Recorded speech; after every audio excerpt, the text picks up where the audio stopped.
Geeta Khanna madam has joined. Okay.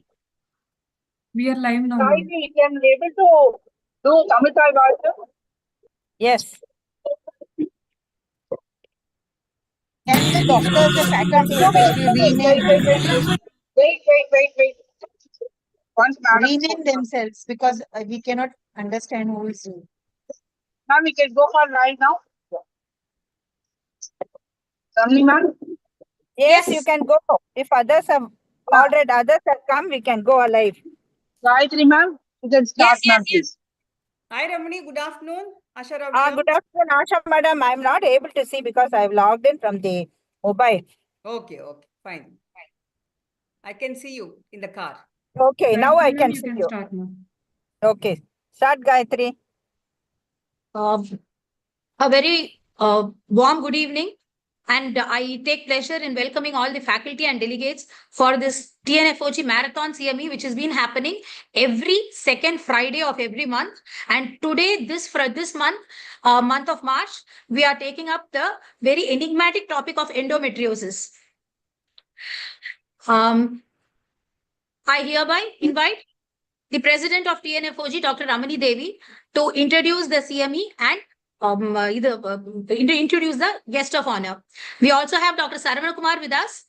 He is the treasurer, TNFOG, and he will be introducing Dr. Fezi Lewis. Let's start with the Tamil Thai Varthu. Yeah.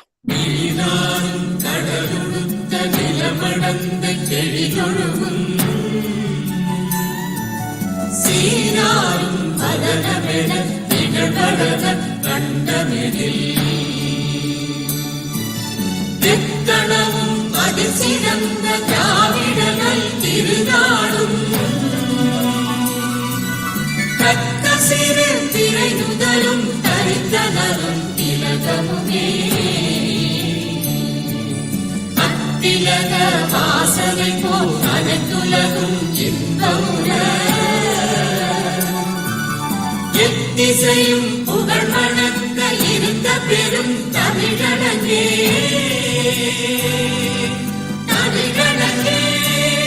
உன் சீரிழமை திறப்பியந்த செயல் மறந்து வாழ்த்ததுமே வாழ்த்ததுமே வாழ்த்ததுமே.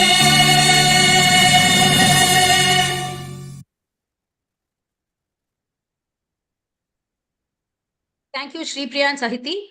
I now invite the president. Oh, okay. Before we go on to it, they have a small slide of lighting the lamp. Go ahead, Sahiti.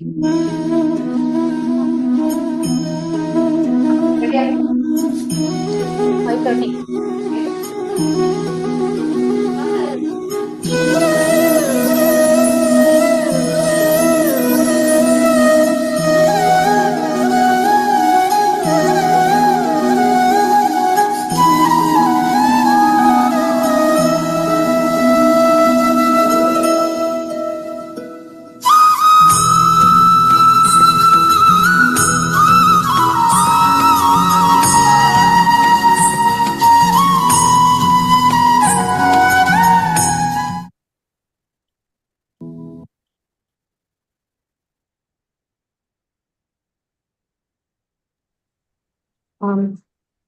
Gayatri, let us not waste time. See, I have great pleasure in introducing what is the Marathon CME to all the other faculties and the guest of honor. It is conducted every second week, Friday evening, and a specific topic pertaining to that month. Probably this is being a month of endometriosis awareness. We thought we'll have a program on endometriosis. And for this, the first talk will be by two youngsters less than 40 years. That is, the Yuva will be talking.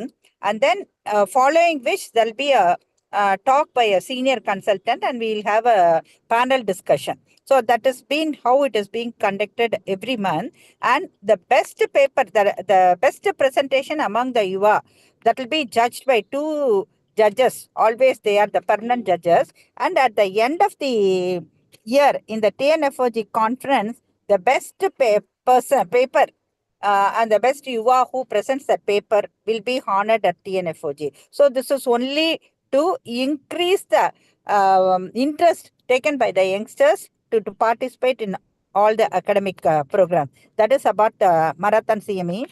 And why I have chosen endometriosis is probably all of you know that endometriosis is, my March is the month of endometriosis and April is the month of adenomyosis. So we have to end endometriosis by all means. And see, nearly 10 to 15% of the women population, they suffer from endometriosis. And again, this World Health Organization has involved endometriosis as a disease of public interest, and they have taken a lot of measures to create awareness about the disease, both among the public as well as among the doctors, as well as we need to have some programs so that we create awareness, like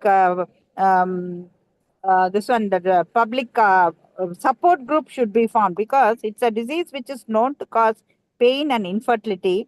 Both, it's starting from, I feel it's a disease that starts not only at the reproductive age group, but it starts in utero and ends as the patient ends her life, because we do come across very early endometriosis starting right from the premenarcheal age, and even postmenopausal women are supposed to have endometriosis. So this disease, what was first diagnosed in the 15th century, even now it remains an enigmatic disease, and we are not able to have a definite diagnostic criteria, and the diagnosis is very often delayed, and we have much of controversies regarding the management, whether it is going to be only the medical management or whether it is going to be the surgical or a combination, and how we are going to treat the pain separately and the infertility. So with us, we have great, as a chief guest, Dr. Geeta Khanna, as well as a guest of honor, Dr. Fesi Lewis, and we have two Yuvas and chief, the panel will be moderated by none other than Dr. Asha Rao, who is past chairperson of Endometriosis Committee. So on behalf of TNFOG, I have great pleasure in welcoming all of you, and especially Dr. Geeta and Dr. Fesi Lewis, who have immediately agreed for the program. Thank you. Can you show the CV of Dr. Geeta Khanna? Dr. Geeta Khanna is a ART consultant and runs a high-risk pregnancy unit, endoscopic unit, and he is a national advisor for IFS, currently ex-vice president of IFS, founder secretary IFS UP chapter, and presently member of the executive committee of IFS and ex-vice president of Lucknow Society. She has many awards to her credit: IFS Achiever Award, and then Stump Award in UP, HealthCon Award, Excellence in ART Award, and speaker and moderator and panelist in so many of the conferences, international and national. And she has contributed so much to book chapters and lot of things. I was really surprised to be a part. I was a part of one of the national conferences conducted by Dr. Geeta Khanna, and it was fantastic. That was the first time I had my actual acquaintance with Dr. Geeta, and I welcome her wholeheartedly to be the chief guest for this program. Thank you. Thank you, Dr. Geeta, for accepting our invitation. Can I have the CV of Dr. Fesi Lewis?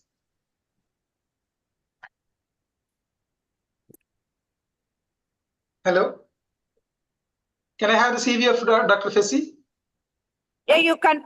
Okay. You ask Dr. Geeta Khanna to have a few words of wisdom. Before you introducing Dr. Fesi, you ask Dr. Geeta Khanna to say a few words. Geeta, madam, we are waiting for your blessings and words of wisdom, ma'am. Ma'am, you are muted. Please unmute yourself, madam.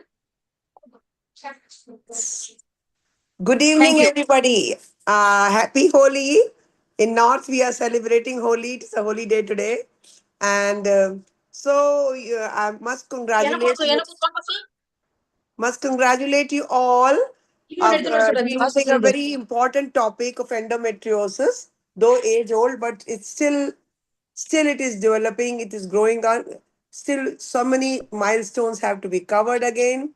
Endometriosis, as we know, is a complex estrogen-dependent inflammatory disorder. So may I start? Yes, madam. Sorry, madam. Endometriosis is a complex estrogen-dependent inflammatory disorder and is a leading cause of chronic pelvic pain and infertility.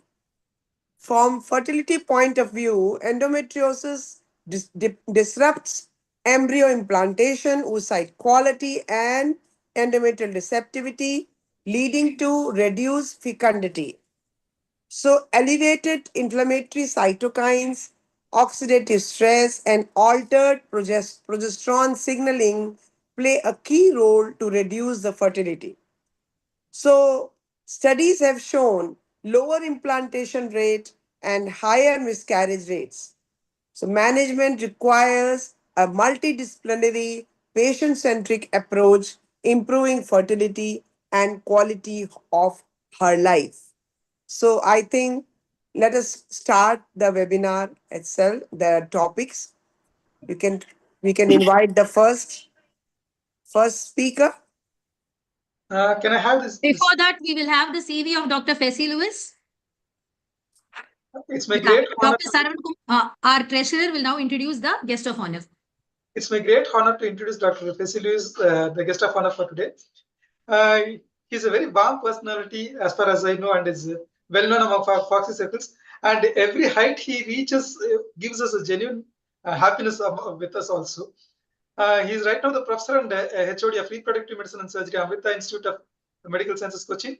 He's a Foxy Vice President 2021-2022, ISAR National Executive Member, Vice Chairperson Kerala Chapter IAGE, and Secretary Kerala Chapter ISAR, Reproductive Committee Chairperson KFOG, and he's All India Foxy International Academic Exchange Committee Chairperson, Secretary General All Kerala Federation of Obstetrics and Gynecology, 2012 and 18. Okay, Saravanan, that's okay. Okay, Saravanan. Okay. First of all, let me thanks for the nice introduction, Saravanan. And I'm honored to be part of this marathon CME by TNFOG. We also have Kerala Federation, and it's a great thing to get associated with the TNFOG also. And I think let me congratulate the President Ramani Madam and Sambat Kumari Madam Secretary for taking this initiative, and Treasurer Sharvan also.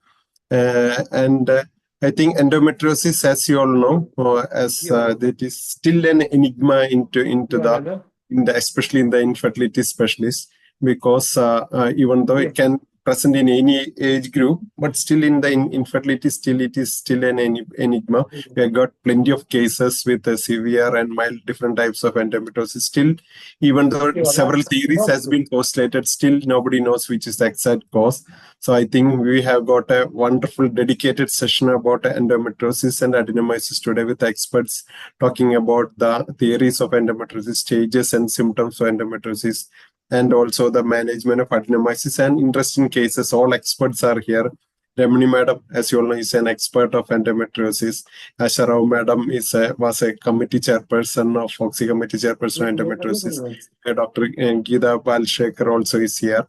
And we are honored to have a chief guest, Geeta Khanna Madam here, and all the panel members and the chairpersons. I think at the end of the session, we can hope that we will be enriched with knowledge and at least take home with a few take-home messages or tips that will help in practice about of our patients with endometriosis. And wishing all the best for marathon CME. Without wasting time, let me thank the organizers and TNFOG for calling me. Thank you. Yeah. Acha.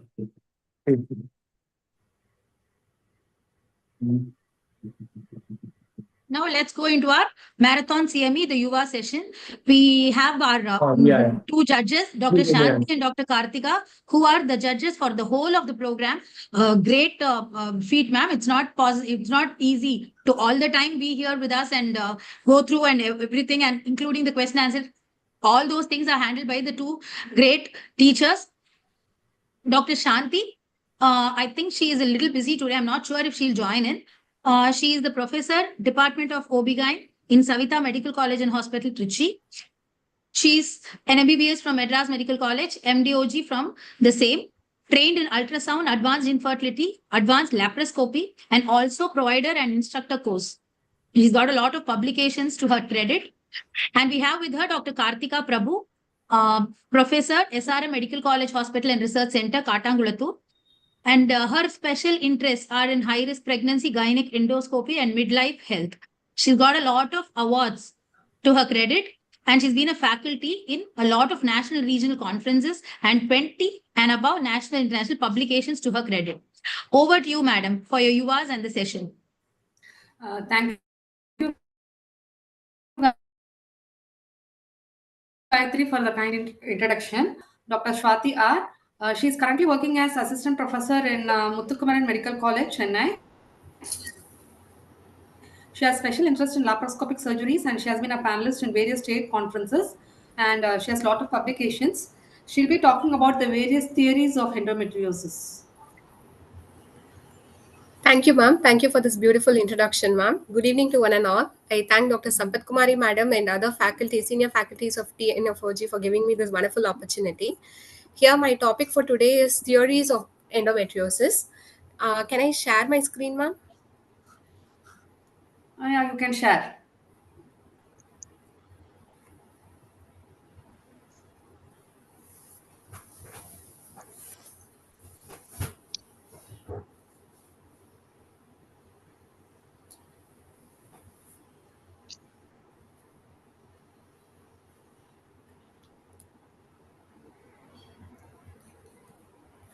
My PPT is visible, ma'am? No, it's not visible. Doctor.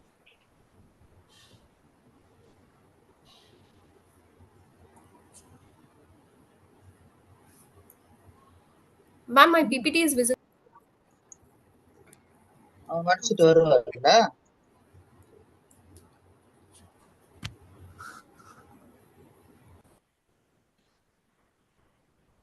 Yeah, Dr. Swati, now it is coming.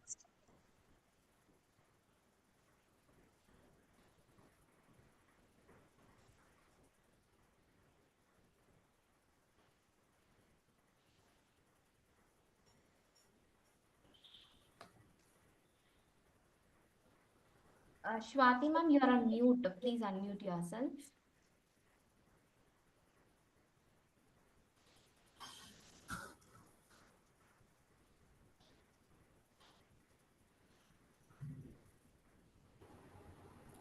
Am I audible, ma'am?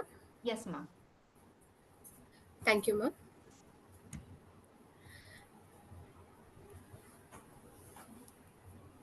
I thank everyone for this opportunity. Now, today my topic is theories of endometriosis. Here, endometriosis is actually a chronic gynecological condition, as we know, which is characterized by abnormal presence of the endometrial glands and stroma outside the uterus, which is accompanied by a chronic inflammation. Inflammation here is a main culprit. And most commonly, it affects organs of pelvic cavity like ovaries, fallopian tubes, urinary bladder, and also intestine or peritoneum. Rarely, it localizes to other organs outside the pelvis, such as diaphragm, pleura, abdominal wall, central or peripheral nervous system.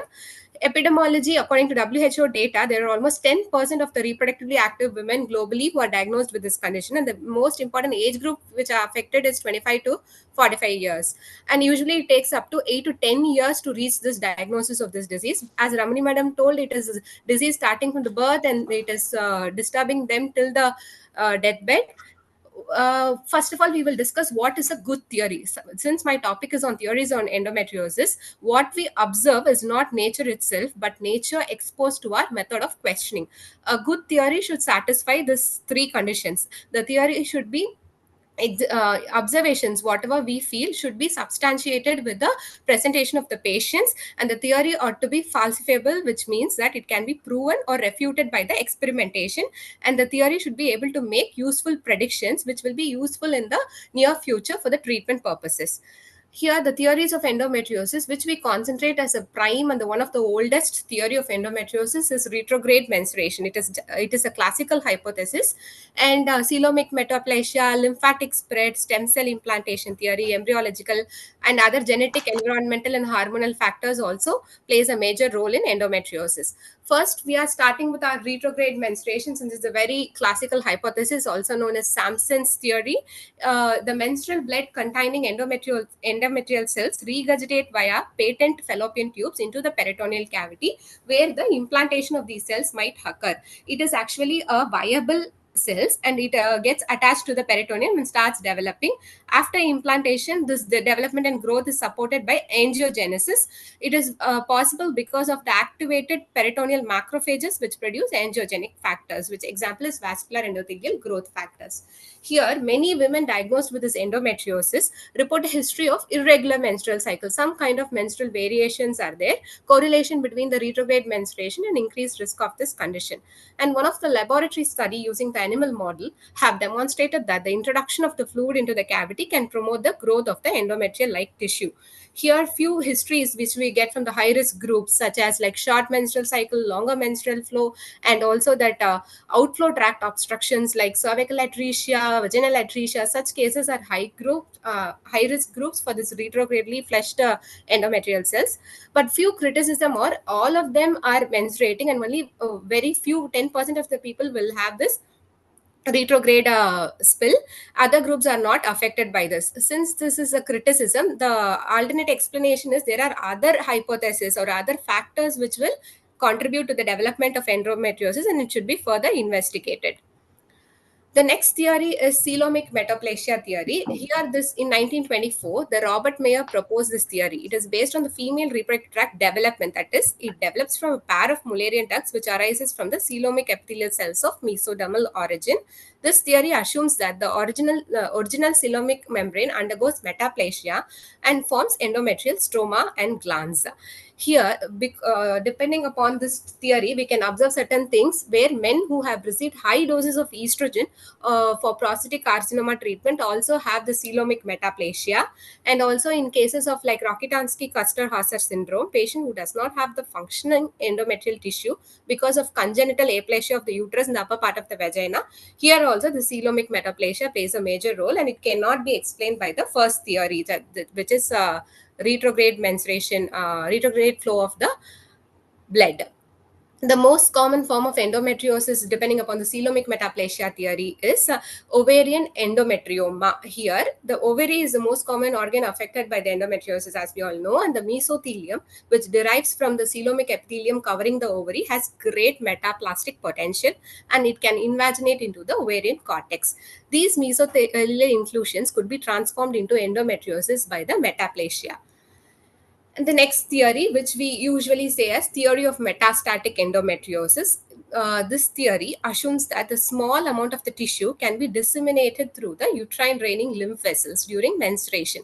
It enters the benefit of this benign metastasis theory is that this explains the occurrence of endometriosis the distant site through the lymphatic nodes, such as lungs, endocardium, bowel, because lymphatic capillaries are found in almost all the organs, and this theory explains the distant spread of endometriosis. And also there is a dysregulation of the expression of the lymphoangiogenic growth factors, which helps in the distant spread.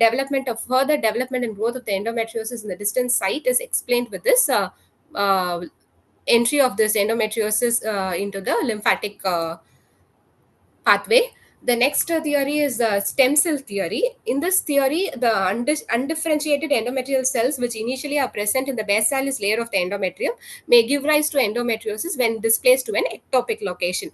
For example, it is a peritoneum. These cells have the potential to develop into epithelial, stromal, or vascular cells, causing endometriosis.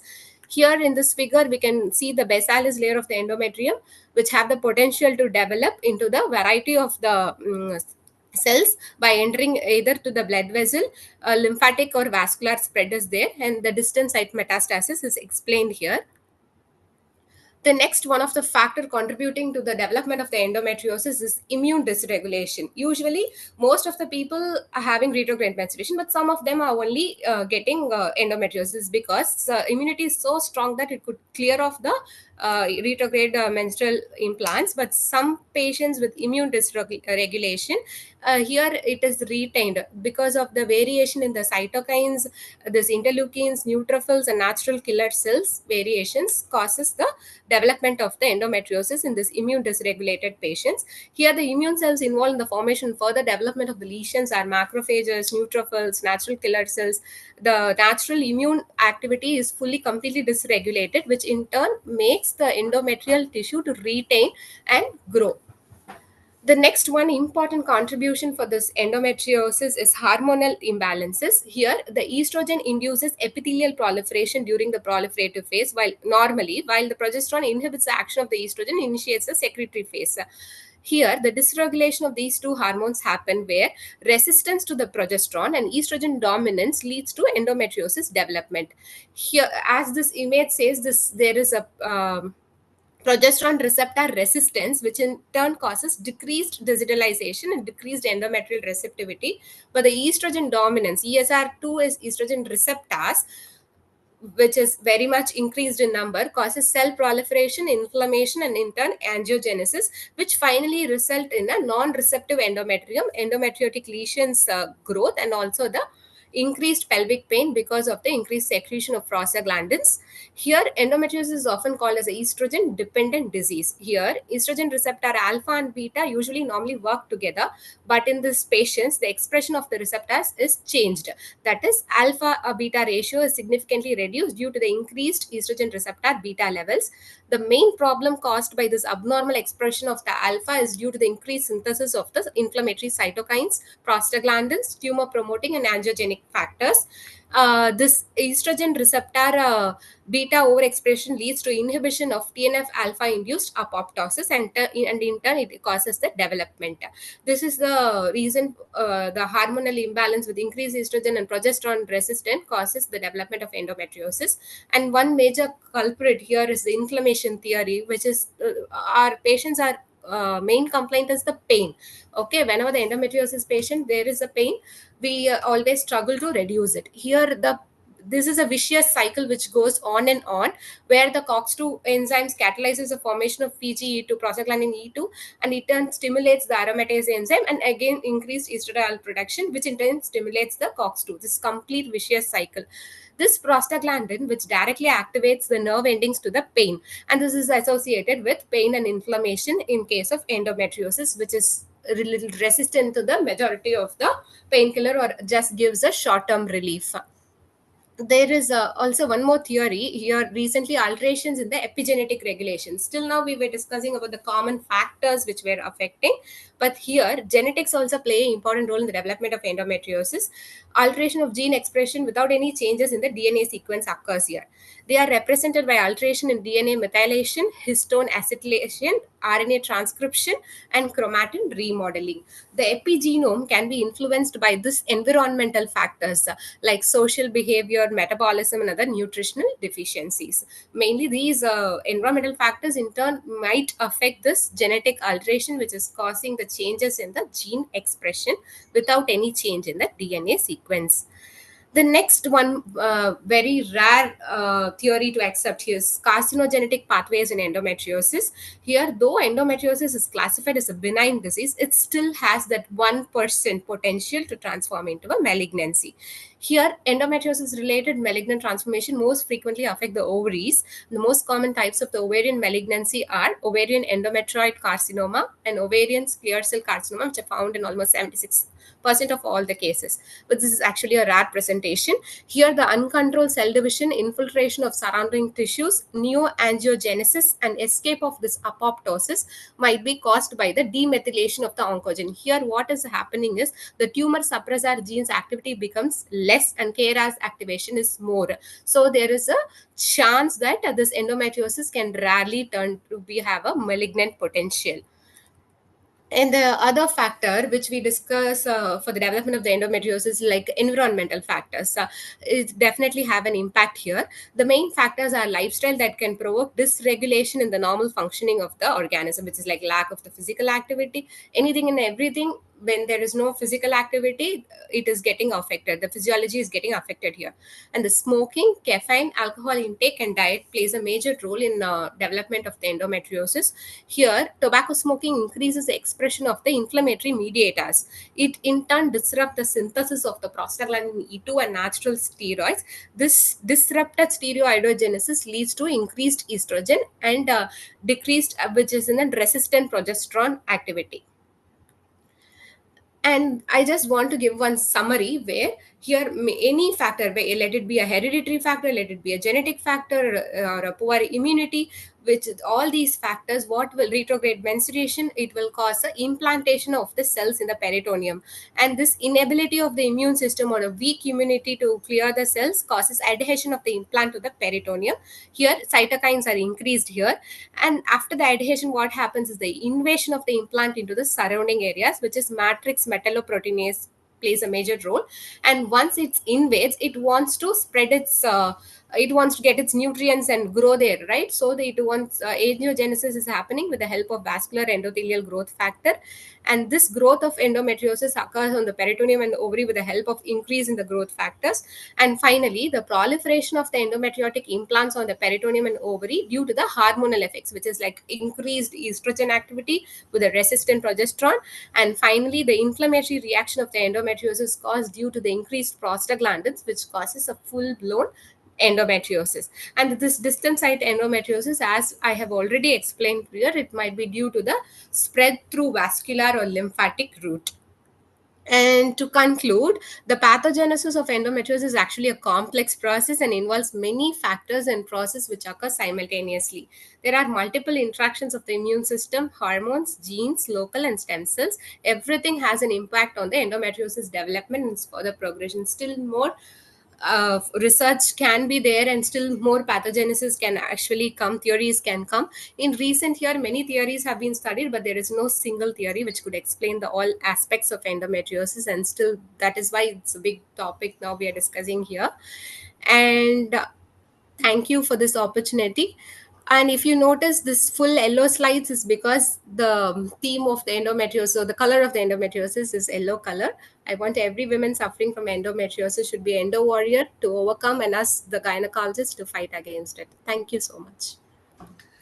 Thank you, Dr. Shwati, for very in-depth and elaborate discussion on various theories of endometriosis.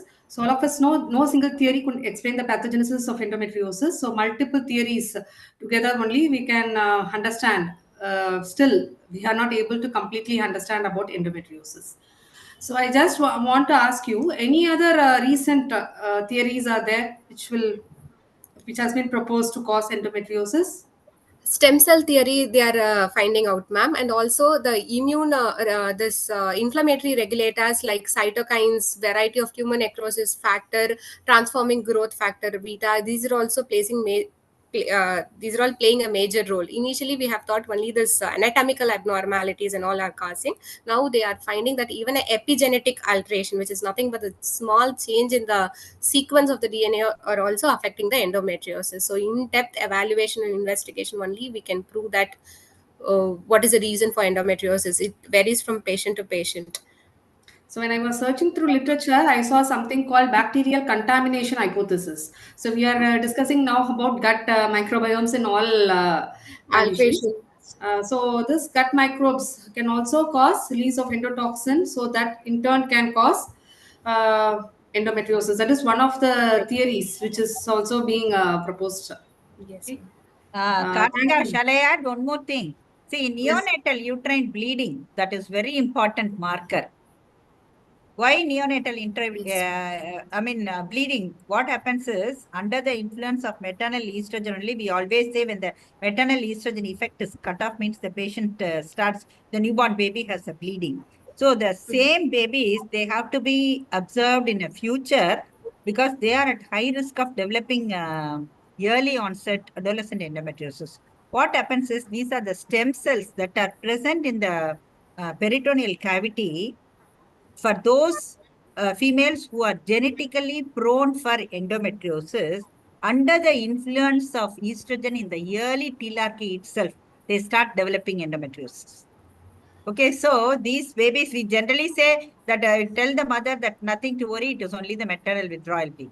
But now it has got a meaning that we have to tell the mother that the child has to be looked forward for endometriosis.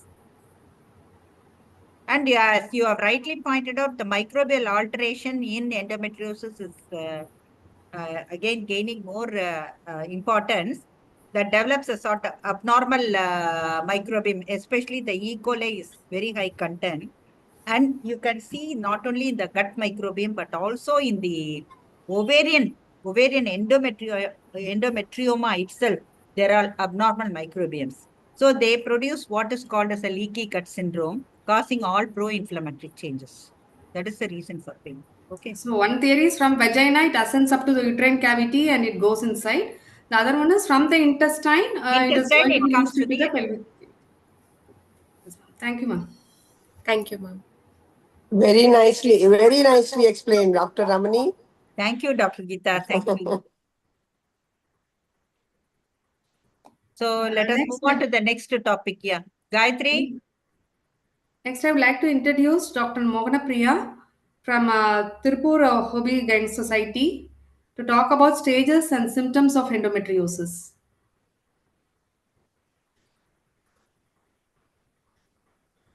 Mohana Priya, she there?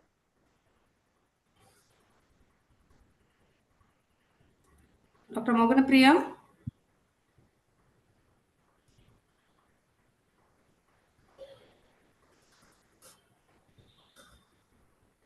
Ma'am, I guess she's not. Yeah, otherwise you go pass on to the next speaker. Let us not waste time. When she joins, yeah, you are there? Said I'm not able to unmute. 1 second. But we are able to hear your voice. Yeah. Pungodai. Madam, good evening. Good evening. Good evening. Mohana Priya Illiya, unga kuda. She is in her clinic. Ma'am, Geeta Palsakar தானே ma'am talk? இல்ல இவங்க மோகன பிரியா இன்னொரு இது இருக்குல்ல யுவா இது speech மோகன பிரியா வேற பூங்கோதை மேடம் அவங்க இதுலதான் திருப்பூர். மோகன Priya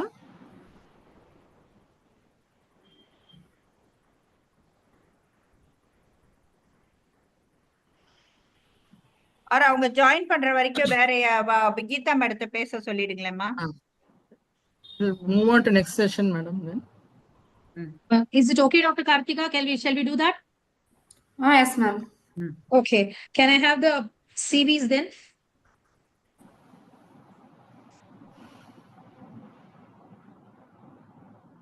So I think we should welcome Dr. Pungathay Selvaraj, newly installed founder president of Tirupur OBGYN Society, which was formed only last month. And she is a senior gynecologist, lab surgeon, fertility consultant from Divya Hospital and Bhavya Fertility Center from Tirupur, graduated from Tanjavur, masters from Coimbatore, and she has been trained in gynec ultrasound and trained in laparoscopy and operative hysteroscopy, and underwent ART training at Milan Fertility Center, Bangalore, Simar, Edapal, and practicing obstetric, gynec and infertility for more than 25 years, and presented papers in national conferences, faculty in Fertivision, Foxy, and conducted many CMEs and Tirupur and delivered talks. And the inaugural function at Tirupur was an excellent one. And I welcome Dr. Pungathay Selvaraj.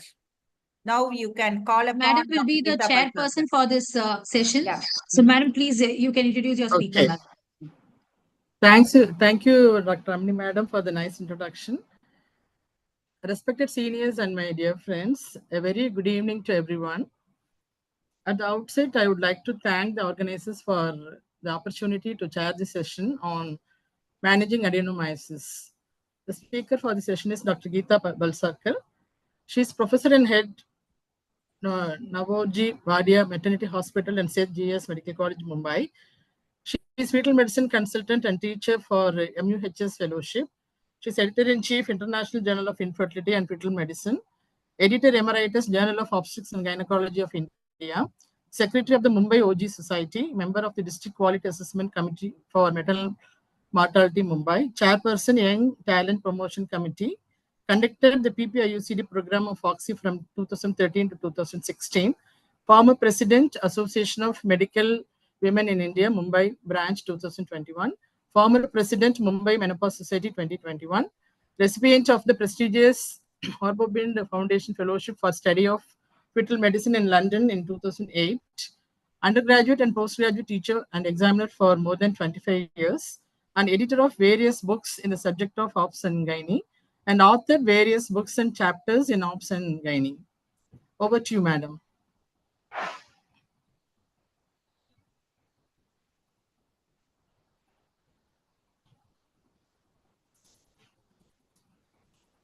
And one more thing is Dr. Geeta Balsarkar is now contesting for the post of Vice President West Zone. So she needs the support from down south, and I hope she is an excellent candidate for the post of Vice President. I wish her all the best on behalf of TNFOG. Dr. Geeta.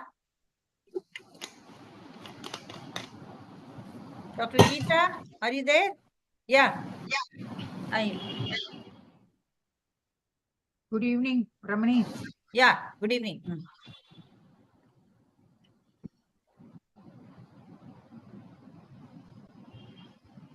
Dr. Geeta Balsarkar.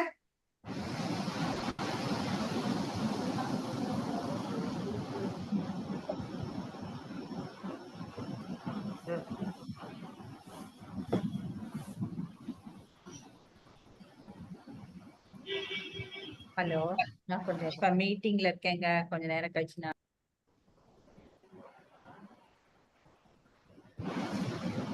Geeta ma'am. What happened to Dr. Geeta? Is she there? இங்க தான் ma'am இருந்தாங்க. Yeah, please ma'am. I saw her. இல்ல ma'am, இங்க தான் இருந்தாங்க. I'll just, whether it is power failure or whatever it is, I'll call her.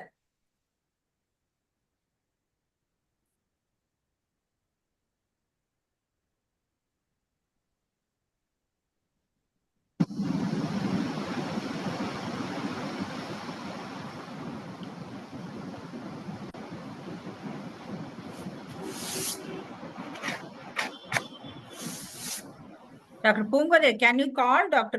Mohana Priya, see whether she is available? Okay. Ma'am, I was here only, ma'am. Yeah, yeah.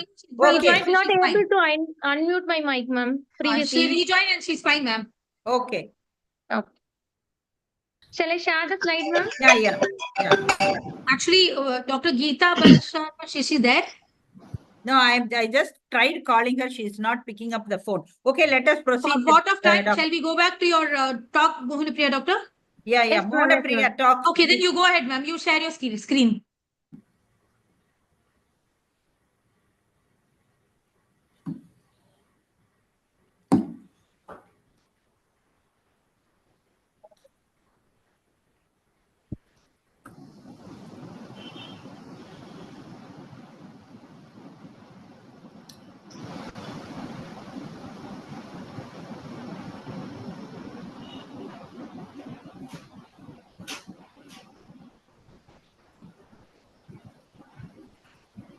Is it visible, ma'am?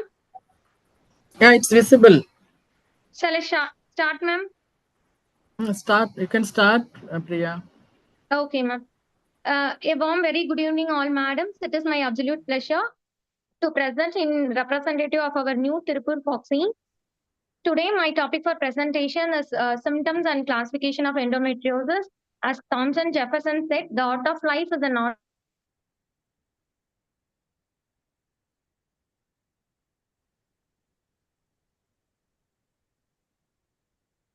Hello, madam. Hello, Priya. Approximately 176 million women worldwide are affected by endometriosis during their prime years of life. Moving on to the topic, symptoms of endometriosis. According to FIGO, The main symptoms of endometriosis is a classical triad, which includes severe dysmenorrhea, deep dyspareunia, chronic pelvic pain, ovulatory pain, cyclic or perimenstrual symptoms, which is usually associated with bowel or bladder, and there may be abnormal uterine bleeding or may not be associated with endometriosis, history of infertility and chronic fatigue.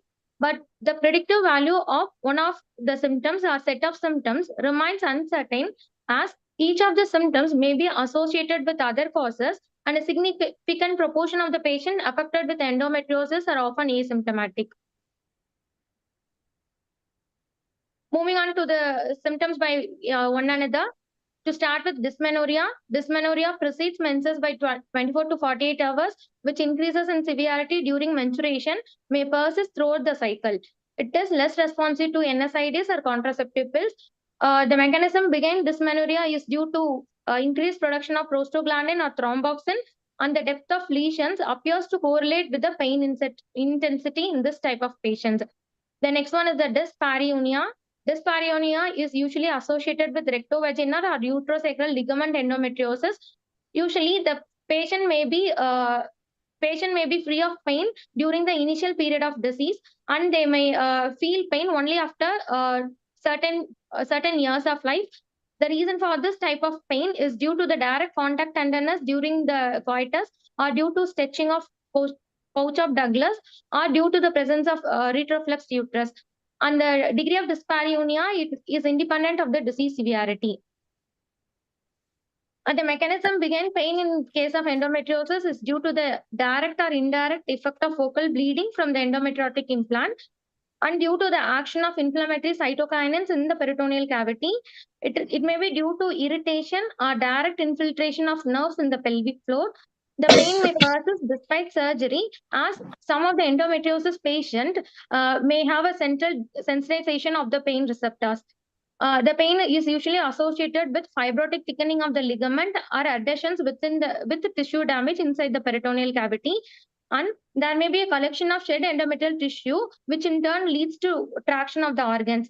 The character of pain depends upon the anatomical location of the endometriosis. Usually, it may be a back pain or cyclical sciatica or abdominal pain.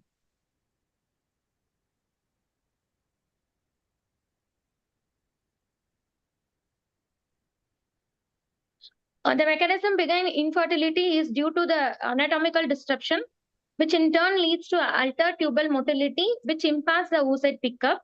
As already described, there is an increased production of prostaglandins and cytokinins, which in turn leads to the formation of antibodies and activated macrophages, which causes sperm phagocytosis and cell-mediated sperm injury, which in turn leads to fertilization failure. There is also endometrial dysfunction, which in turn leads to implantation failure or spontaneous abortion. Moving on to the ovulation, the endometriosis affects the folliculogenesis. Sometimes it may cause a failure of ovulation, which in turn leads to luteinized unruptured follicle, and there may be early luteolysis, which causing luteal phase defect. Some of the patient with endometriosis may have hyperprolactinemia, which also causes infertility. So the journey of endometriosis compares the impact of quality of life in patient with the endometriosis, says that the sexual life of the patient suffering from endometriosis affected by 50%, and 36% of the patient with the endometriosis may have a problem with the relationship, and 35% of the patient have a low performance at school, university, or work, and 34% of the patients suffering from endometriosis have low performance at their household, and 32% of the people have low performance at school, attendance at school, university, or work, and 29 and 21% of the patient have low performance in social activity and sports.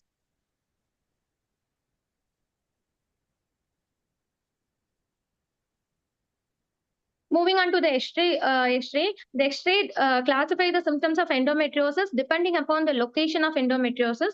So patient with peritoneal endometriosis often present with dysmenorrhea, which may be incapacitating most of the times, chronic pelvic pain, deep dyspareunia, feeling of fatigue or weariness, and infertility.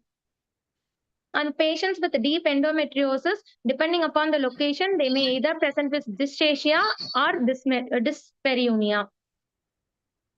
In case of intestinal endometriosis, the patient may feel a period of periodic bloating, diarrhea, or constipation. Sometimes patients who may have transmural involvement of the bowel ended up with obstructions, often leads to surgery. So the patient with adults and women with laparoscopically diagnosed endometriosis may be associated with uterine clamping, which may be cyclical pain or non-cyclical pain. They often present with constipation or diarrhea and referred pain in the legs and back. So the guidelines developmental group recommends that clinicians should consider the diagnosis of endometriosis in the presence of gynecological symptoms such as dysmenorrhea, non-cyclical pelvic pain, dyspareunia, infertility, fatigue in the presence of any of the above, which is based on the expert opinion. The clinician also consider the diagnosis of endometriosis in women of reproductive age with non-gynecological clinical cyclical symptoms including dysgeusia, dysuria, hematuria, rectal bleeding, or shoulder pain.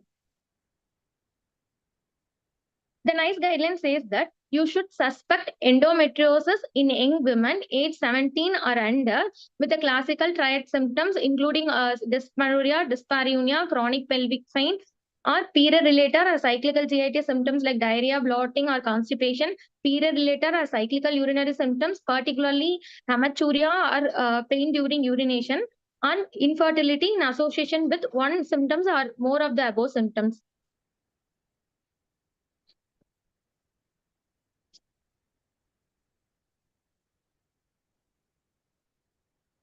One minute. According to NICE guidelines, ask the patient if any of the first degree relatives have a history of endometriosis, as it may increase the livelihood of endometriosis in this particular patient. Also inform the woman with suspected or confirmed endometriosis that keeping a pain or symptom diary can aid in discussion and further treatment of the conditions. But you should take into account that every person experiences pain differently, both verbally and non-verbally, and you should consider their cultural background and beliefs, their socioeconomic status, any diverse neurological conditions in classifying the patient as endometriosis. Moving on to the staging and classification of endometriosis. Several scientific societies have developed classification systems based on the appearance and extension of endometriosis at surgical exploration, and this has received general consensus worldwide.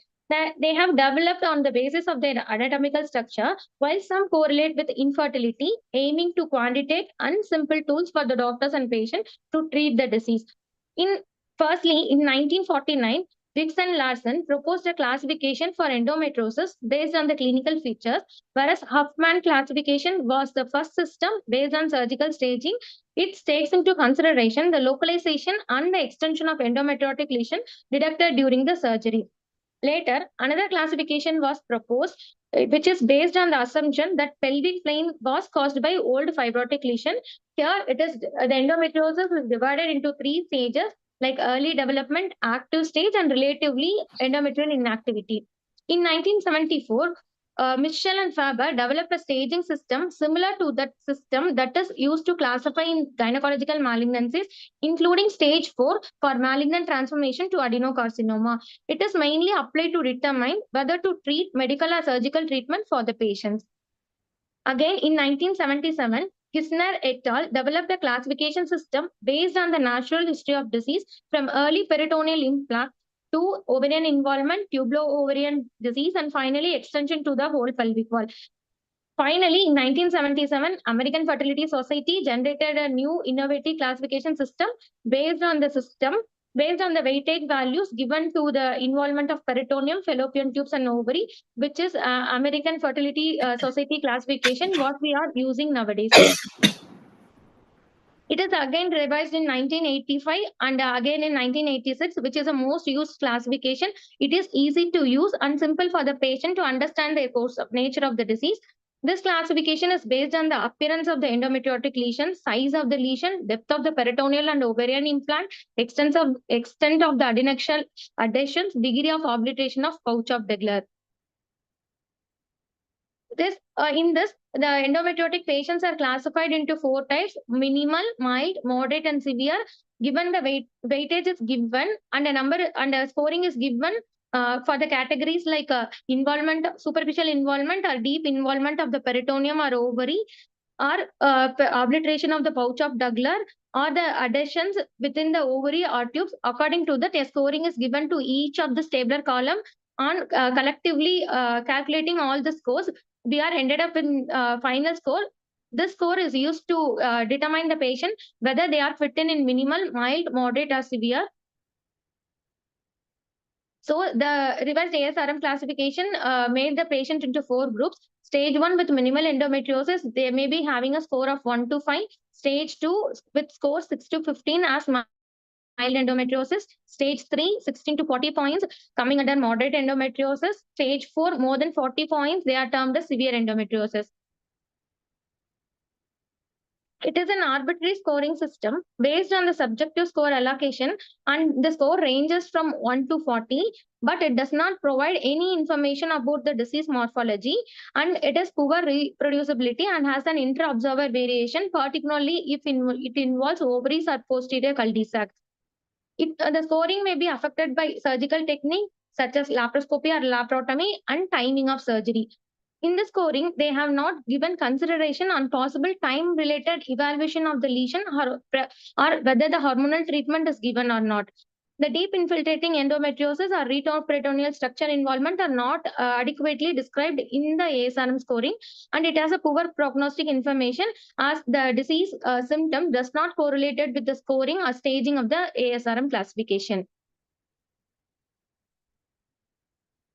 So the next classification is the NCR classification, which is formulated in 2005. It is a supplement to revised ASRM classification. It gives a precise description about the retroperitoneal structure and making us the possibility of pre-operatory evaluation of deep infiltrating endometriosis. Here the endometriosis is classified according to the compartment, as compartment A includes vagina and rectovaginal septum.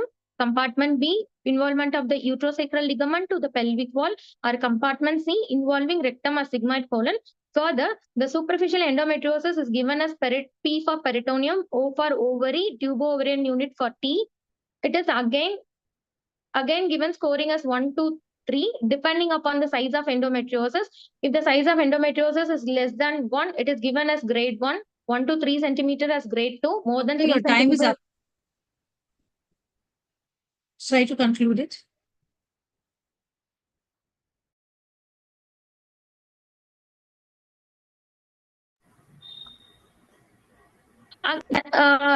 Here is a pictorial representation of NCR classification, and the scoring is it is similar to the TNM classification for malignancies.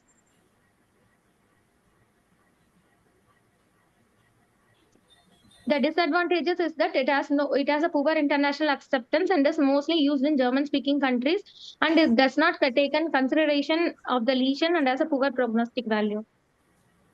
The final classification is the endometriosis fertility index. It includes the assessment of least performance score at the end of surgery, and it has taken into account the revised ASRM scoring along with the patient age and duration, poor and prior pregnancy interval.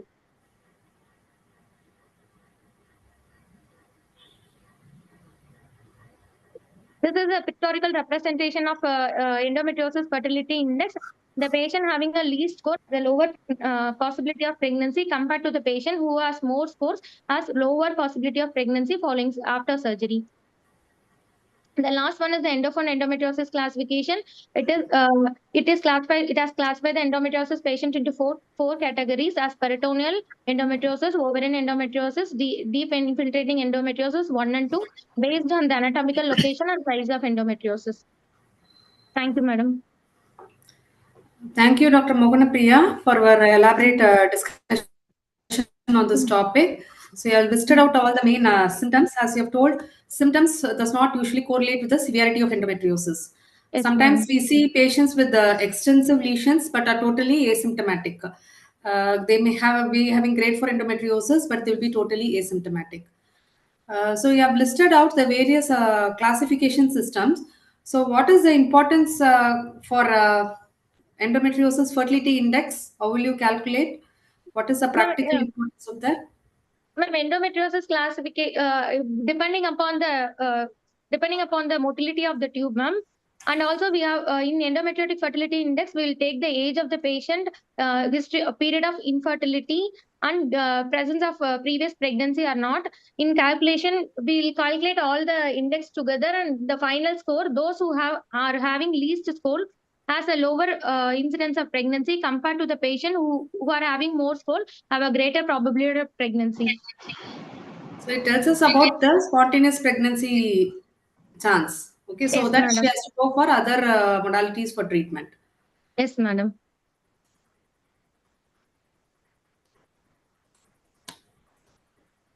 Any more discussions from anybody? Ramni, madam, you are muted. Endometrial fertility index is what we find at the end of the laparoscopy. Okay, so that has to be put. History is not going to get altered.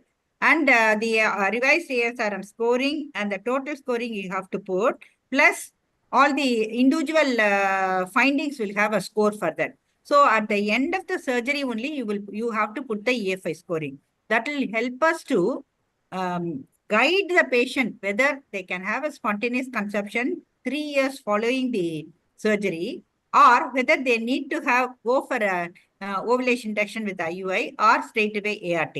And now that is the score is EFI score is up to 1 to 10, and up to 3, 1, 2, 3, straight away go for ART. 4, 5, 6, you can go for try a short while for ovulation induction with IUI. But when it ranges from the very high score, that is 8, 9, and 10, spontaneous conception chances are high. So also now they have a modified EFI score where they don't do the laparoscopy, but they compare with the histosalpingography, that is histosalpingography plus the imaging evidence. That is going to give us the individual score. So without doing laparoscopy itself, if the patient score is low, we can straight away direct them to ART. So this will help us to identify which patient needs which sort of treatment in infertility. That is what we get from EFI scoring. Thank you so much, Thank you, Ramni, madam. for our valuable inputs. Okay, with this, we'll go back to Dr. Geeta Balsatkar for her talk on endometriosis. Madam? Can you allow me screen sharing, please? Yeah, Dr. Mohanapri, we can stop screen sharing.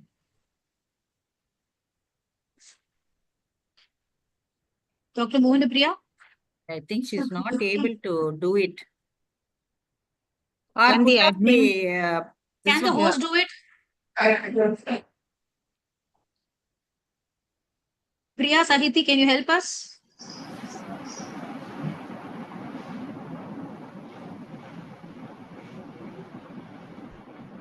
She can log out not also. able Of to. the, yeah, she should log out, I think. We will do that.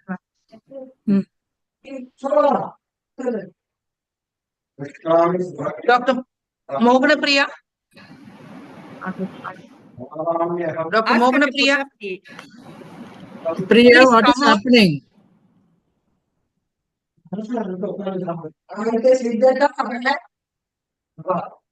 Priya, you can stop screen sharing. Yeah, that's only we are calling. She's not responding at all. 1 second, ma'am. Kala, you can able to co-host me? Dr. Moganapriya? She's on a call.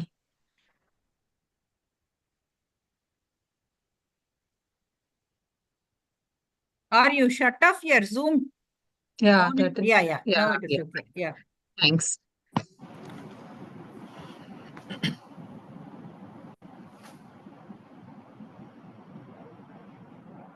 Can you see my screen? Yes, madam. Yes. Okay. I should, at the outset, I should thank Dr. Ramani Devi and Dr. Sampath Kumari for giving me this particular topic of management of adenomyosis in reproductive and perimenopausal age group. That was what was agreed upon when we spoke. So I am Dr. Geeta Valsarkar, and I am a professor and unit head at Nauroji Wadia Maternity Hospital and St. GS Medical College, Mumbai. So the thought for today is, I always like to start with the Tirukural. Though I am born and brought up in Mumbai, I have a gold medal in Tirukural and I have been educated in Tamil as a language as well. So we should start the thought of the day for Tirukural. And today is Holi here in Mumbai, and the entire state of Maharashtra is celebrating Holi with very vibrant colors. So Holi wishes for all those from the north. So coming to the topic per se, when we talk about adenomyosis, it's a very common non-malignant condition of the uterus, which is characterized by the presence of endometrial glands as well as a stroma in an ectopically placed location in the myometrium. What does it do? How does it affect the uterus? It induces hyperplasia and hypertrophy of the myometrium, thus causing enlargement of the uterus. So is there a relationship between adenomyosis and endometriosis? Yes, there is. They are different phenotypes of a single disease, of the same disease. That is why we are discussing adenomyosis today in the CME on endometriosis, because they are different phenotypes of the same disease. The pathology looks to be the same. Now, if we talk about the origin, the human uterus is embryologically composed of archimetra originating from the Mullerian duct and neometra arising from the non-Mullerian duct, and adenomyosis and endometriosis are diseases of the archimetra. Both are diseases of the same origin. The outer myometrial layer of the uterus is composed of highly differentiated smooth muscle cells, while the inner myometrial cells are immature cells. So when these endometrial glands get hypertrophied, they're able to penetrate the inner myometrial cells. So there is a difference between the outer myometrial layer of the uterus and the inner myometrial layer of the uterus, and it is the inner myometrial cells which are immature and are penetrated by the endometrial glands. Inappropriate uterine contractions, they can cause retrograde menstruation and chronic inflammation in the pelvic cavity, thereby influencing the development of pelvic endometriosis.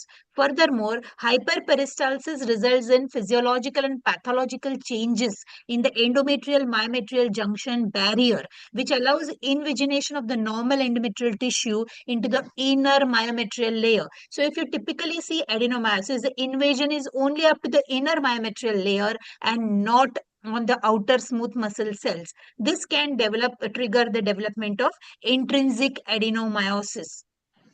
So if we see, the current dominant views are that eutopic endometrium, or the endometrium that belongs to the endometrial cavity, they undergo something called as a myometrial invasion, and therefore you get adenomyosis, which is also called as the intrinsic adenomyosis.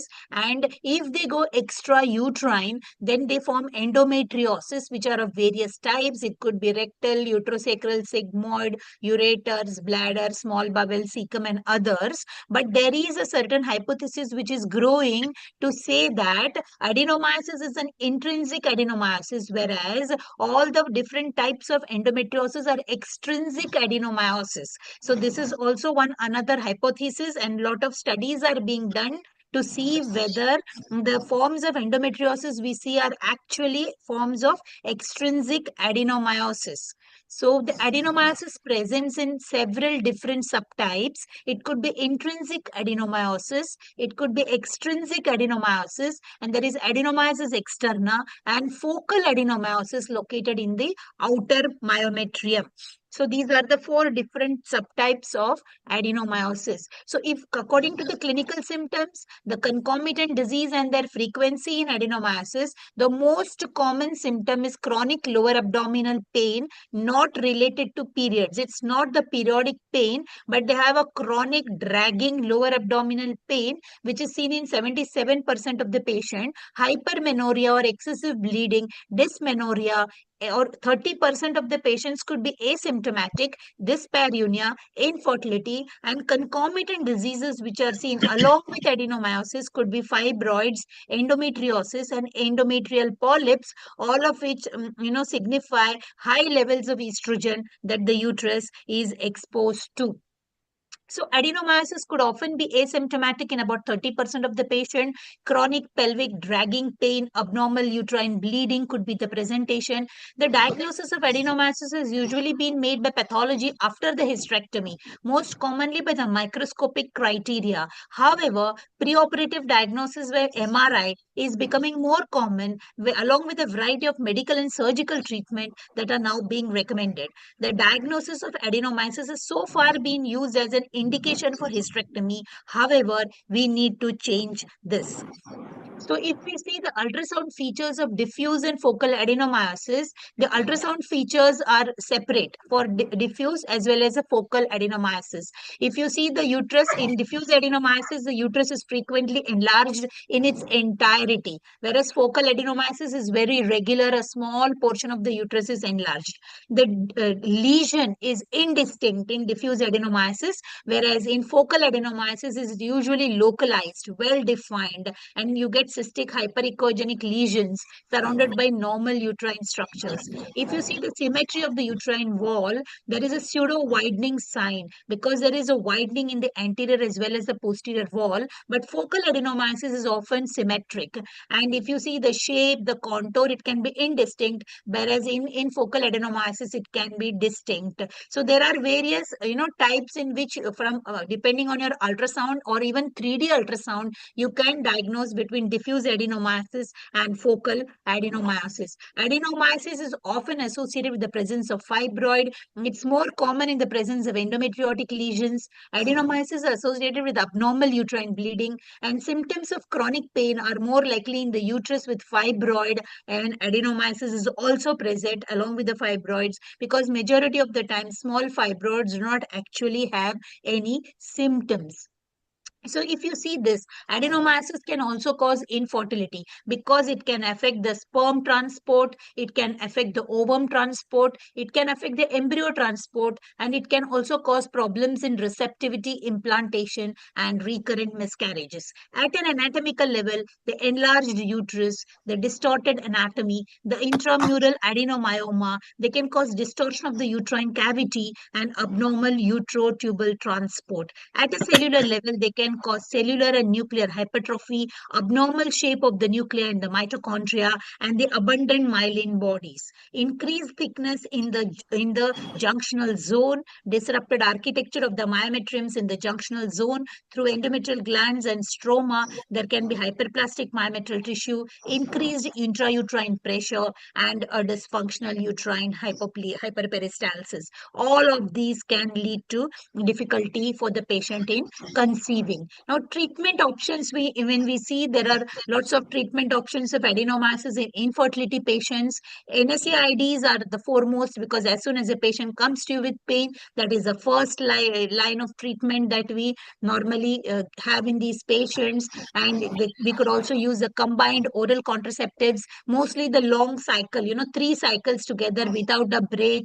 They can use progesterones nowadays, desogestrels and dynogest. We have had very good effect in endometriosis, so we can try them in adenomyosis also. Levonorgestrel intrauterine system like Mirena are, there is a very good recommendation for use in adenomyosis. Sometimes in a very obese patient, we can even use 2 LNG IUS to completely control her pain and bleeding. We can use GnRH analogs like leuprolin or buserelin. Newer approaches like selective progesterone receptor modulators, GnRH antagonists, and modulation of prolactin and oxytocin and the antiplatelet therapy. Coming to the surgical therapy, we can do complete resection of the focal adenomyoma or the localized adenomyosis, mostly laparoscopically. Cytoreductive surgery of diffuse adenomyosis can be done by laparoscopy or even by laparotomy. Hysteroscopic resection can also be attempted. The other methods that are often used in the treatment of adenomyosis are high-intensity focused ultrasound, hysteroscopic endometrial ablation, and the uterine artery embolization. So the surgical techniques for focal and diffuse adenomyosis, the extent of the surgery is complete if it is, if it is localized or focal adenomyosis, whereas in diffuse adenomyosis we'll have to do something like a cytoreductive surgery. The route of the surgery in focal adenomyosis is laparoscopic or via laparotomy, but in diffuse you may have also resort to laparoscopic or laparotomy. The techniques are the classic technique adenomyomectomy, the U-shaped incision, the overlying flaps, and the triple flap method. Whereas in diffuse adenomyosis, you can use a transverse H-shaped incision, a wedge resection, or an asymmetric dissection of the uterus. So if we see that what is the effect of ovaries on the adenomyosis, now this particular slide tells us the ovaries are the intermediate point between the adenomyosis and the endometrium. So you can have adenomyosis along with endometrial hyperplasia, and the adenomyosis leading to endometrial carcinoma, and adenomyosis also associated with endometrial atrophy. So these are three types of the endometrial problems you can see with adenomyosis. Either it can be hyperplasia, it can be carcinoma, or there can be endometrial atrophy as well. So the ovaries play a very important role in the progression of adenomyosis into the inner layer of the myometrium. So in this particular case, if I want to discuss, she has dyspareunia, severe cyclic pain, dysmenorrhea, deep dyspareunia. Vaginal examination, we are seeing an enlarged, soft, anteverted, extremely sore uterus. Side to side mobility is there and no palpable adnexal mass. Ultrasound, which we have done, pelvic ultrasound, is suggestive of adenomyosis. MRI has also been done to confirm the diagnosis of adenomyosis. If this patient desires pregnancy, then we may have to do an infertility workup, hysteroscopy. And if there are no other factors of infertility, we have to discuss treatment option with the patient, whether she wants to undergo a laparoscopy or an IVF. On laparoscopy, if there are any lesions of endometriosis and or adhesions, they need to be looked at. And if laparoscopy is negative, then these patients can directly go for IVF. However, if the patient is a little elderly and has no desire for pregnancy, then we can look at medical management like an LNG IUD, the progesterones, especially the newer progesterone, the dydrogesterone or the dynogest that is available, the danazol and the GnRH agonists for the medical management of adenomyosis. So if this diagram shows in the normal uterus, which is of adult developmental or transgenerational exposure, in adenomyosis, there is if we are giving them steroid hormones, we are sort of controlling the aromatase inhibitors and the STS inhibitors and the 17 beta HSD1 inhibitors, and also it has a GnRH agonist or antagonist activity. If there is inflammation, we are controlling it with the NSAIDs and natural supplements. If there is peptide hormone, bromergocryptine or metformin can help, and even sometimes growth factors, lincitinib has been used for some patients with adenomyosis. And if we are thinking that it is ROS or vitamin D, the natural supplements can also be used to manage this adenomyosis. So the various treatment modalities and the mechanism of the action is shown in this particular slide, where we have everything from natural supplements to lincitinib to bromergocryptine to metformin to NSAIDs to combined oral contraceptive pills, anti-aromatase drugs to STS inhibitors and 17 beta HSD1 inhibitors and GnRH agonist or an antagonist, sometimes needing little add-back regime as well, has been used in the conservative management of adenomyosis. So what about adenomyosis in the perimenopause? It may be evaluated in menopause or perimenopause by transvaginal ultrasound or magnetic resonance imaging. Adenomyosis expresses markers of epithelial mesenchymal transition, inflammation and fibrosis also in postmenopausal women. Fibrosis is one of the key features of adenomyosis after menopause. So we have to remember an adenomatic uterus can present a severe fibrosis as well after menopause. So these are the ultrasound pictures and the 3D ultrasound, and on the right hand side is the MRI, which shows how adenomyosis can be diagnosed along with 2D ultrasound, the 3D ultrasound, as well as with MRI. So this particular, sorry about this busy slide, it tells us the various mechanisms that has been used in the management and for drugs, what drugs are used and what is their mechanism of management. If it is GnRH, they downregulate the GnRH receptors with continuous use, they inhibit the gonadotropin secretion, and they induce a hypoestrogenic state which causes regression of the adenomyotic implants. If it is GnRH antagonist, they compete with endogenous GnRH for its pituitary receptors, they suppress ovulation, and decrease the ovarian steroids, and inhibit adenomyotic cell proliferation. If you're using combined oral contraceptives, high-dose progesterones, they reduce FSH and LH secretion, suppress ovarian steroidogenesis, they cause anovulation. And if you're using androgens, they also act on the adipose tissues, aromatase inhibitors, they reduce the estradiol, progesterone, and the androgens. So NSAIDs, they prevent the conversion of progesterone to arachidonic acid, and these are the estrogens. They increase the action of progesterones in desidualization and atrophy of both eutopic as well as the ectopic endometrium. So depending on what drugs, if it is NSAIDs, they relieve the pelvic or the menstrual pain. 18% of patients, however, show no response to NSAIDs. Long-term use, remember, can result in peptic ulcer, liver, and kidney injuries. Combined oral contraceptive pills reduce menstruation, relieve dysmenorrhea, inhibit endometrial proliferation, also gives additional contraception for these patients. However, they increase the risk of thrombosis and embolism, and we have to use this in caution with patients over 40 years or those with high risk factors. If it is androgen derivatives, there could be recurrence after the drug withdrawal.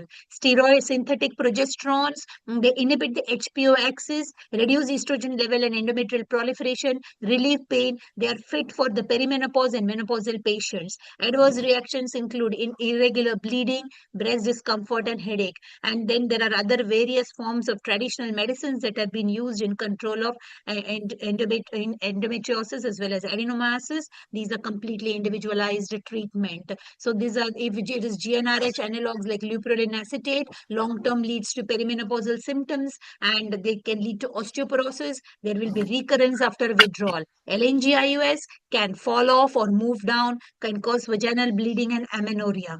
And uterine artery embolization may lead to obstruction of the ovarian blood supply and cause endometrial necrosis. Resection of the uterine lesion can lead to recurrence with low natural pregnancy rate, and use of and the uterine rupture during pregnancy should be kept in mind. So a lot of studies have also been done regarding the adenomyosis and the microbiota. So now we are feeling that the gut microbiota and the endometrial microbiota and the vaginal beta diversity microbiota could have an action of increasing the adenomyosis in the patient. A lot of studies are going on. However, there are no confirmatory results as of now. So this adenomyosis and endometriosis, April is the adenomyosis awareness month. So any patient who presents to us with painful heavy periods, increased risk of infertility, painful intercourse, elevated estrogen, fatigue, depression, bloating, remember, this could be adenomyosis. It grows in the muscular wall, enlarged tender uterus.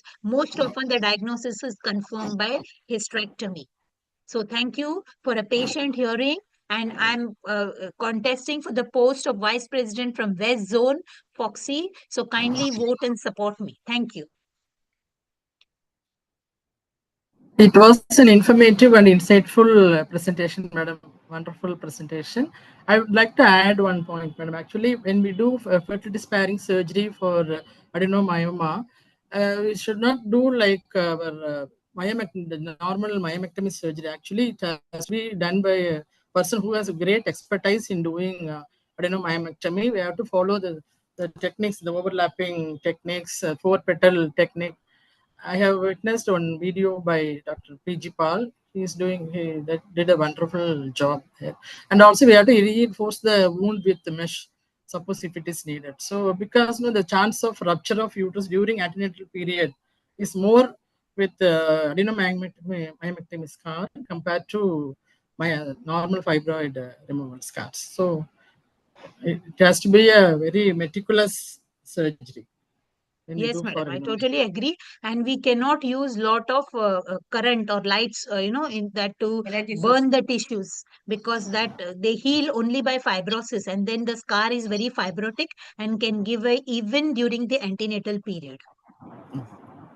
Yeah, I think today with the advent of very many Asha Rao here, it was a wonderful lecture, Geeta. You have covered so many points within a very short period in a very crisp way. So because of the fear of rupture, I think, as much as possible, we are avoiding surgery. And because of the wonderful medications, we are able to suppress the adenomyosis before embryo transfer, and which is giving pretty good results. So if this But we are fails, seeing younger and younger patients coming with adenomyosis, madam. Yes. About 10, 15 years before, I wouldn't see, 25, 30, 32-year-old patients coming with, but now of late, we are seeing many of them. The really youngest disheartening, patient, very even sad. 18, 20 years, we are seeing adenomyosis. That is huge adenomyosis we are seeing.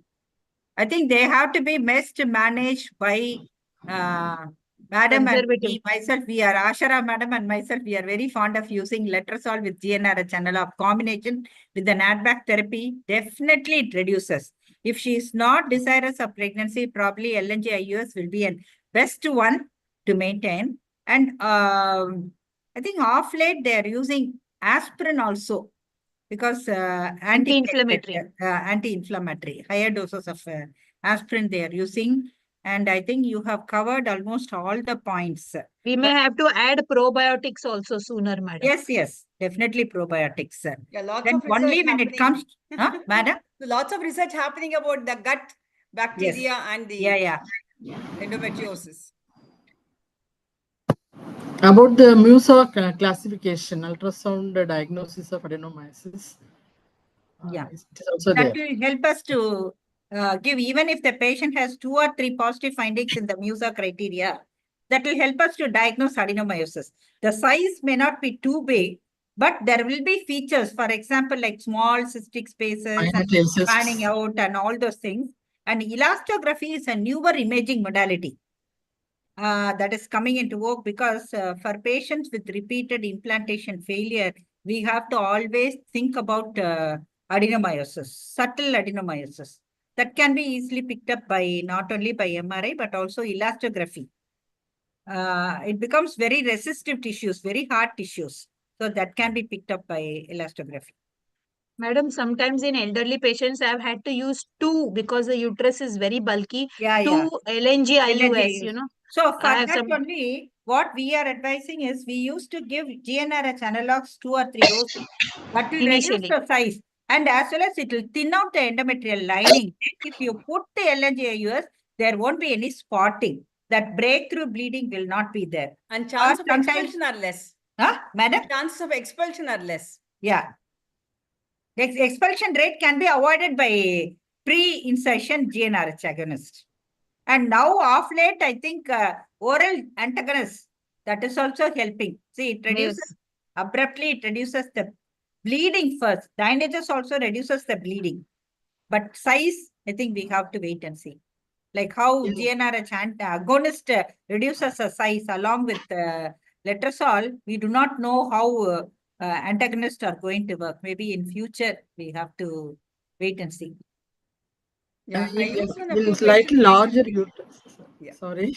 Sorry. Slightly I used larger antagonists in about 3 patients recently. The results were pretty good for adenomyosis.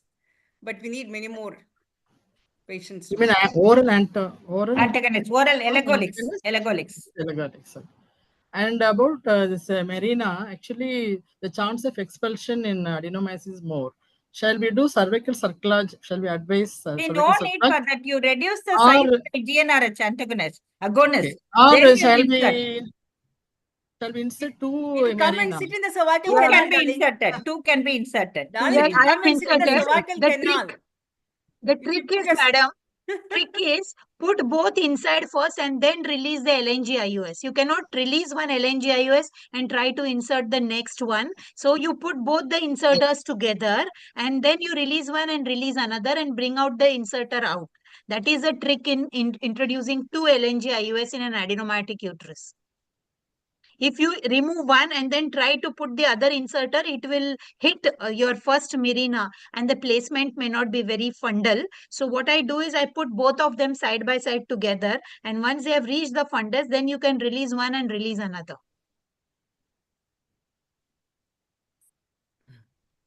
Gayatri, I think Geeta, you have given an overall overview of the entire adenomyosis pain management. Thank you so much. And now let us move on to the next session. That is the most interesting panel discussion by none other than moderator Dr. Asha Rao, who is an expertise in endometriosis and adenomyosis. She has been the past chairperson of Endometriosis Society of India and organizing chairperson for so many international endometriosis congress, both in FOXY, and she has been a part of the Society of Uterine Disorders and Endometriosis conference held at Abu Dhabi and so many other places. And so many credits she has got. And ultimately, let us invite Dr. Asha Rao to share moderate the session on endometriosis case scenarios. Thank you. Thank you so much, Ramani, for welcoming me. I'm always inspired by Ramani and enjoy working with her. And today we are very happy to have this. I'm happy to be here to moderate this panel discussion. Madam, your voice is not clear. Your voice is low. Oh, is Make it? Increase the speaker volume. Is it better now? Yeah, better. Okay. Will someone introduce the panelists? Yeah. And I'm glad to have Dr. Ramani Devi as the expert. Welcome, Ramani. Thank you, madam. We have our own dear Chandra Ponnuswamy from Namakkal, very active gynecologist, and of course everybody knows Chitra from Trichy, eminent fertility specialist, and Aruna Ashok, young and dynamic from A4 Fertility Center Hospitals, Chennai, and Dr. Nirmala Vijay Kumar. She's a consultant in reproductive medicine, Queen's Fertility Center, Tirunelveli. Welcome you, Nirmala. Thank you, ma'am. And Dr. Ashwin Rao. He's our own dear Rao. Welcome you, Ashwin. He is the endoscopic surgeon from Salem. And we have Archana Ambujam. Archana from Tuticorin. Welcome you, Archana. Yeah. So let me open my PPT.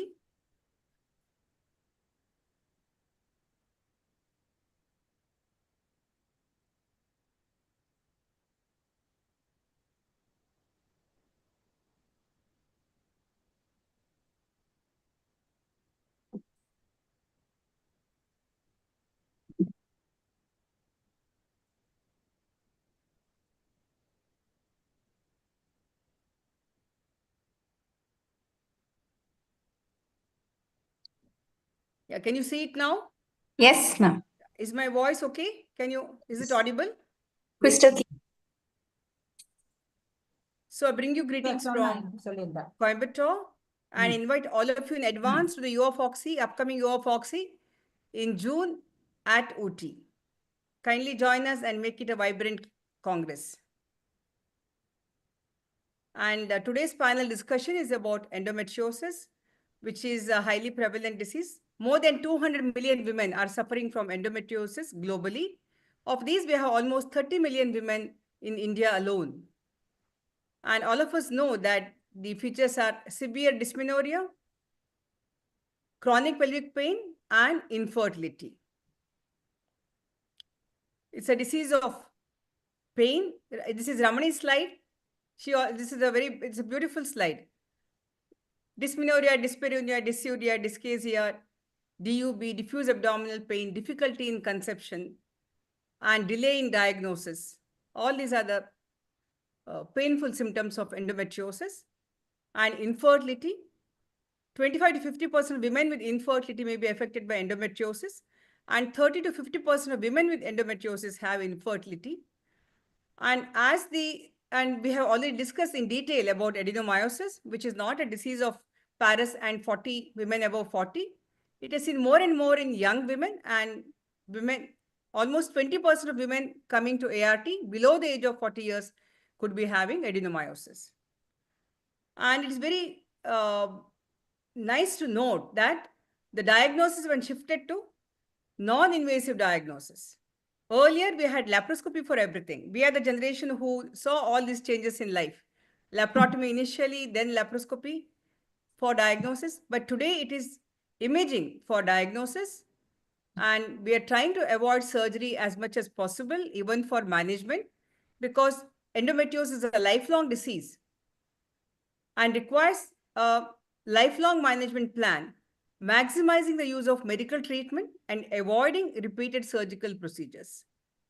So, my dear friends, let us try to alleviate pain and promote fertility, reduce the recurrence, and improve the quality of these suffering women and avoid surgery as much as possible. Today, you can suspect endometriosis without surgical exploration, and medical treatment can be given without histological confirmation.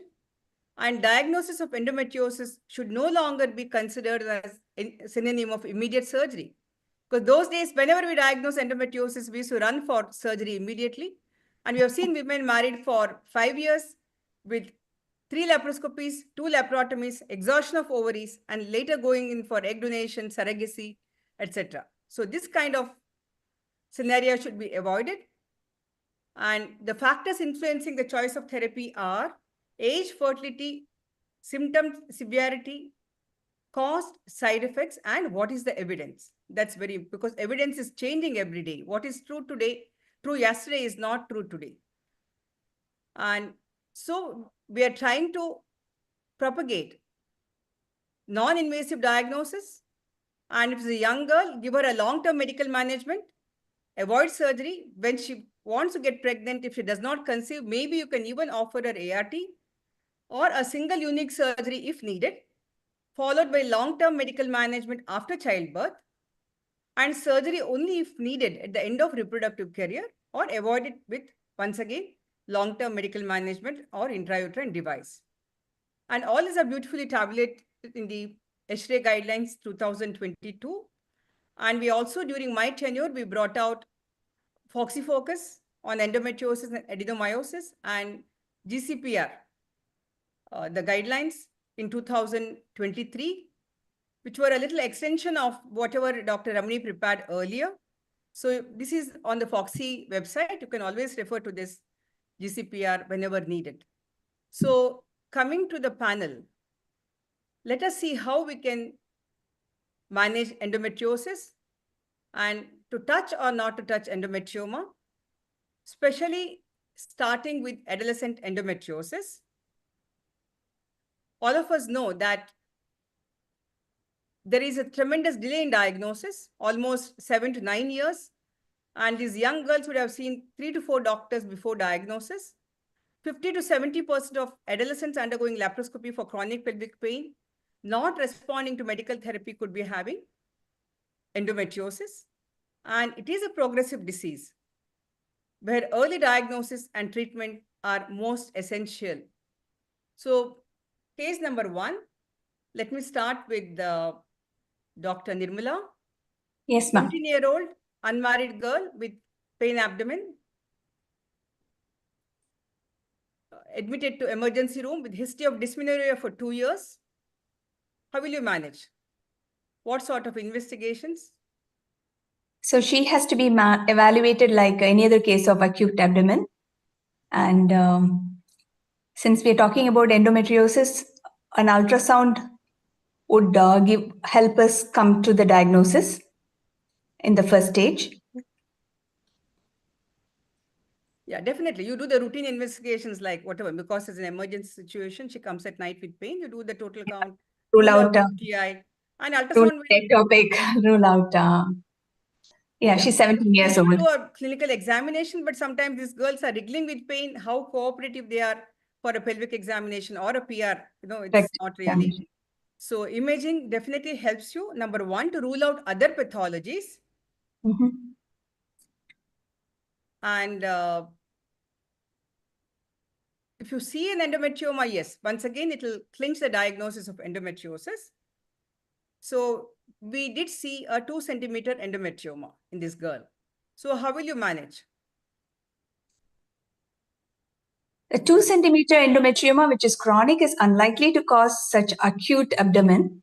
So first is pain relief for her dysmenorrhea and endometriosis is very funny, you know. Sometimes severe, large chalklesses, they may not have symptoms, and the tiny one, they can have symptoms. So it's very different. True, ma'am. And they might have had, maybe for a couple of years, she would have had some dysmenorrhea, and now suddenly it might have flared up.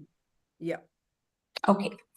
So for her, the first, since the diagnosis is now clinched at endometriosis, the key is to be giving her pain management and also talk about the long-term consequences. That is, tell her that this is a progressive condition and it is not going to regress on its own. And there is a future chance of subfertility associated with endometriosis. So the aim would be counseling, awareness, and then preventing the progression of the disease. Yes, you're right. Counseling the family is very important, that it is endometriosis, which is going to be a lifelong condition. So what are the medications, Dr. Pungode? How will you go about? How will you relieve her pain?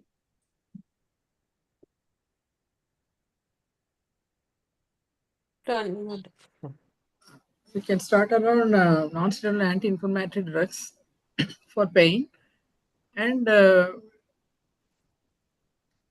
right. One is immediate pain relief and then the long-term pain relief. Yes. Long-term pain, for long-term pain relief, she can be put on oral contraceptive pills. And how will you give it? In which fashion? Continuous contraceptive. Does anybody want to do a laparoscopy in between to clinch the diagnosis? No, Dr. Pungode, do you want to do a laparoscopy before you start her on long-term medication? Yes, already she has met so many doctors, and what treatment they were given, he should take the detailed history. Even she has not many doctors. She has met only 2 doctors so far. Okay. One is family doctor, and now she's because of. One is Dr. Nirmala, another one is Dr. Pungode. Yeah, laparoscopy or no laparoscopy? That's all I want to know. Yes. No need for laparoscopy. Why? What is the rule now? So in patients with negative imaging results, where empirical treatment was unsuccessful or inappropriate, that's the only time that DDG recommends that clinicians offer laparoscopy, not otherwise. So whenever you suspect laparoscopy, you give, whenever you suspect endometriosis, you give empirical treatment, and only if it is not successful, then you do a laparoscopy and not otherwise. And this is supported by ESHRE, the Canadian guidelines, American guidelines. So everyone today supports the use of medical management empirically. You do not need a histopathology diagnosis or a laparoscopy diagnosis. And today we even have a salivary test available, not in India, but in perhaps Paris, where whenever a situation comes where you want to clinch the diagnosis, you can put the saliva in the test tube and send it to the laboratory, and by the mRNA they can find out is it endometriosis, and if that is proven, they even avoid a laparoscopy. So Madam, I think it is no more we need to go to Paris. We have that microRNA that can be picked up from serum of the patients. Yeah, that is the same microRNAs are replicated, and we are doing it in serum. On it. So we can do the mRNA study, but it is not available to us practically. I mean, we do not know the exact accuracy here with the blood tests. Maybe shortly it will be available because a lot of work is going on. So empirically manage them either with COC. And how do we give the COC, Dr. Pungode? You do not give it cyclically. You give it as a long term. That's most important. So as a therapeutic test, you can give it for 3 months and see if she responds well, then you think that it is the diagnosis is confirmed. You ask her to continue further. So today you can give the OCP even for 1 year at a time. You do not have to really give the breakthrough bleeding, because every time they have a breakthrough bleeding, there is bleeding into the endometriotic deposits and the healing becomes less. And Dr. Chitra, what is your opinion? Are you fond of COC or any other progesterone? Can give, those patients who think they will not be taking everyday OCP, then you can probably give women injectable progesterones like DMPA or NETN, and then, ask them to come every 2 months for an injection, and that also works good, especially for such young girls. Yeah, I have seen, and that also becomes a little less expensive compared to True. Other progestins. True. So, what is the other management, Aruna? Are you fond of Dynogest? Yes, madam. Nowadays, rather than OC pills, I think we are using Dynogest more commonly than a contraceptive pill. Anything special about Dynogest, about the OCP? Because it doesn't have the estrogen component, it has more suppression and the pain relief is better. And the ovulation is not prevented 100%. So there can be a calcium depletion is less when compared to the. I mean, the estradiol depletion is less, so the bone formation continues as it is. Yeah, because the fear is that the OCP, the estrogen component, may promote the propagation of deep endometriosis. While superficially there is healing and pain relief, these girls may be prone for DIE, according to the scientists like Chaperon, Berslini, etc. So still, I think we require more research to see which is a better one, COC or Dynogest. And how long can you give the Dynogest? Or OCP?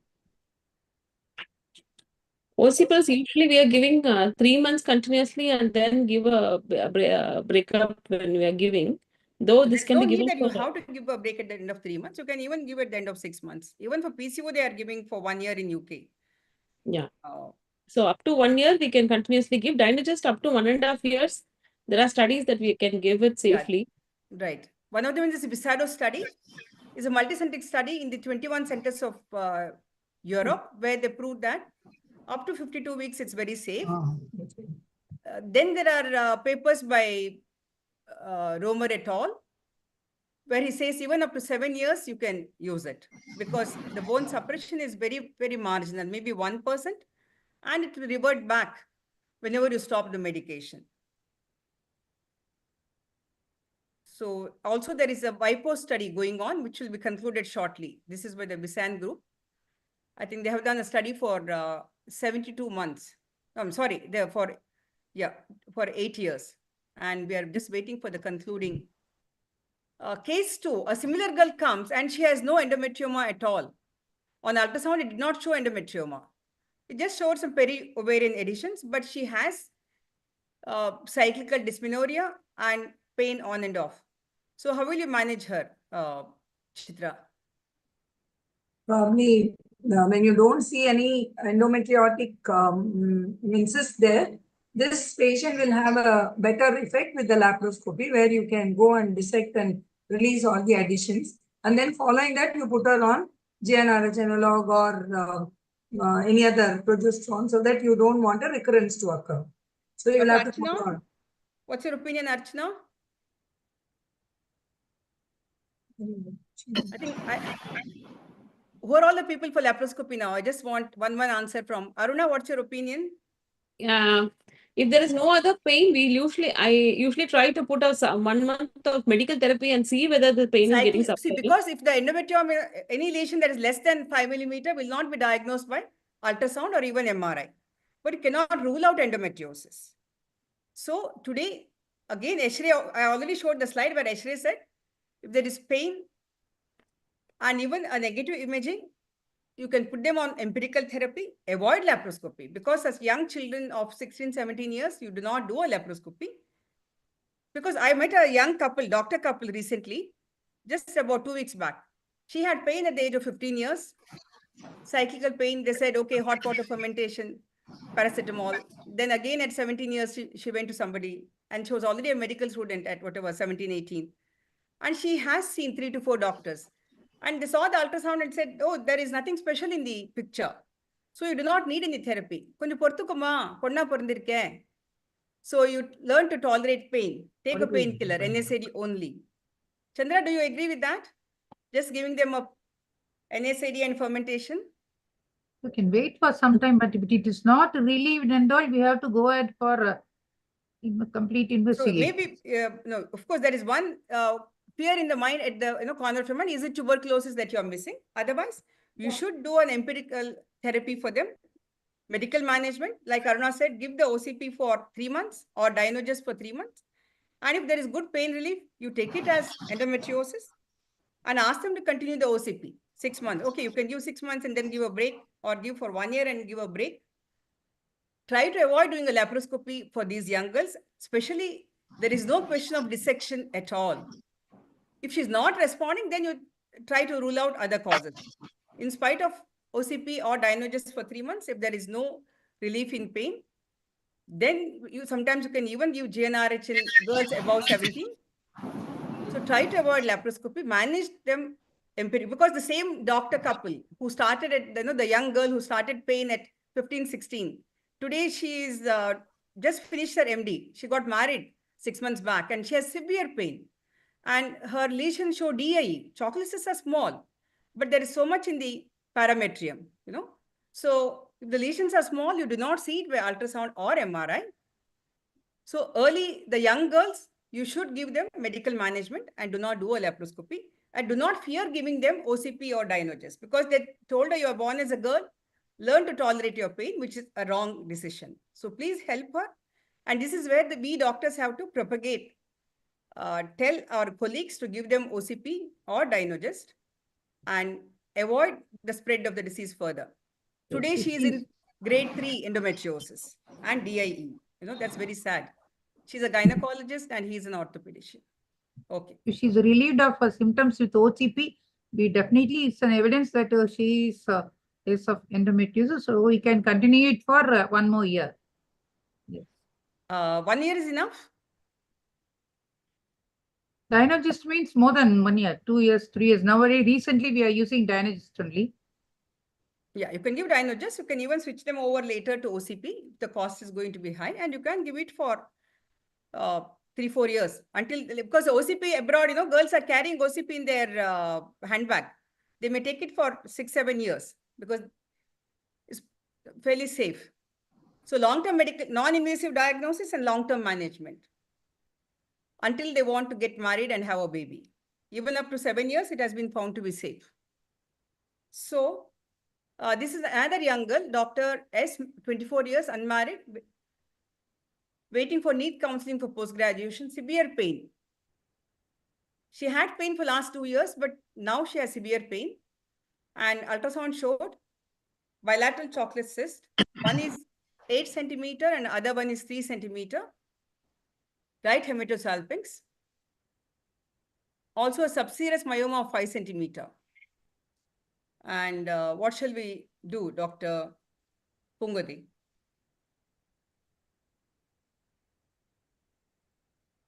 She has bilateral chocolate cyst, and one cyst is more than 4 centimeters in size. It is 8 into 6.7 centimeter, and she has also hematosalpinx.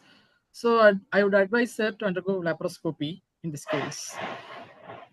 And what are the pre-op tests you will do?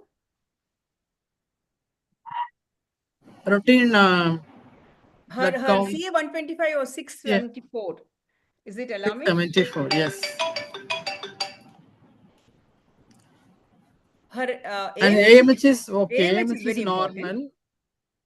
CA 125, if it is high, it does not really mean it's malignancy. Sometimes, people on the verge of rupture could have a slightly higher CA 125.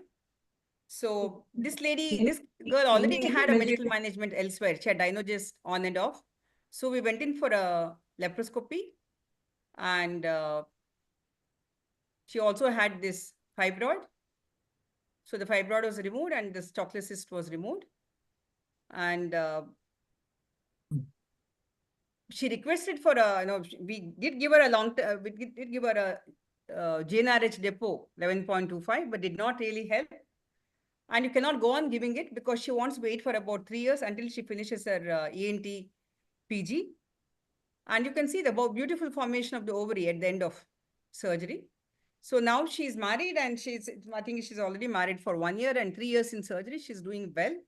She's finishing her examination now, the ENT post-graduation, and she'll shortly plan for pregnancy. So post-operatively, give them medical management for 2 to 3 years at least until she wants a pregnancy.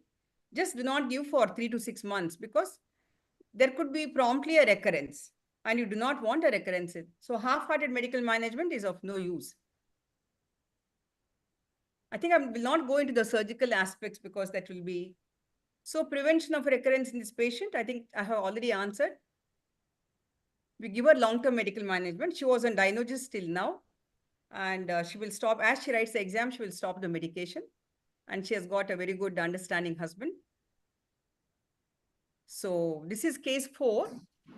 This is a young girl of 21 years, operated for grade 3 endometriosis, 12 into 11 centimeter chocolate cyst, April 2021. And post-operatively, she is on Dinogest.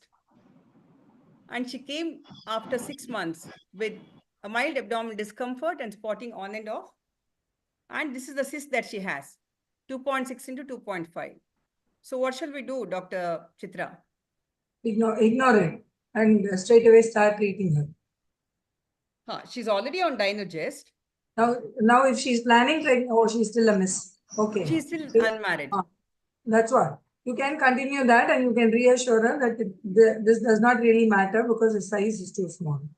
Yeah, give her a sort of assurance and moral support that sometimes you do see a small recurrence.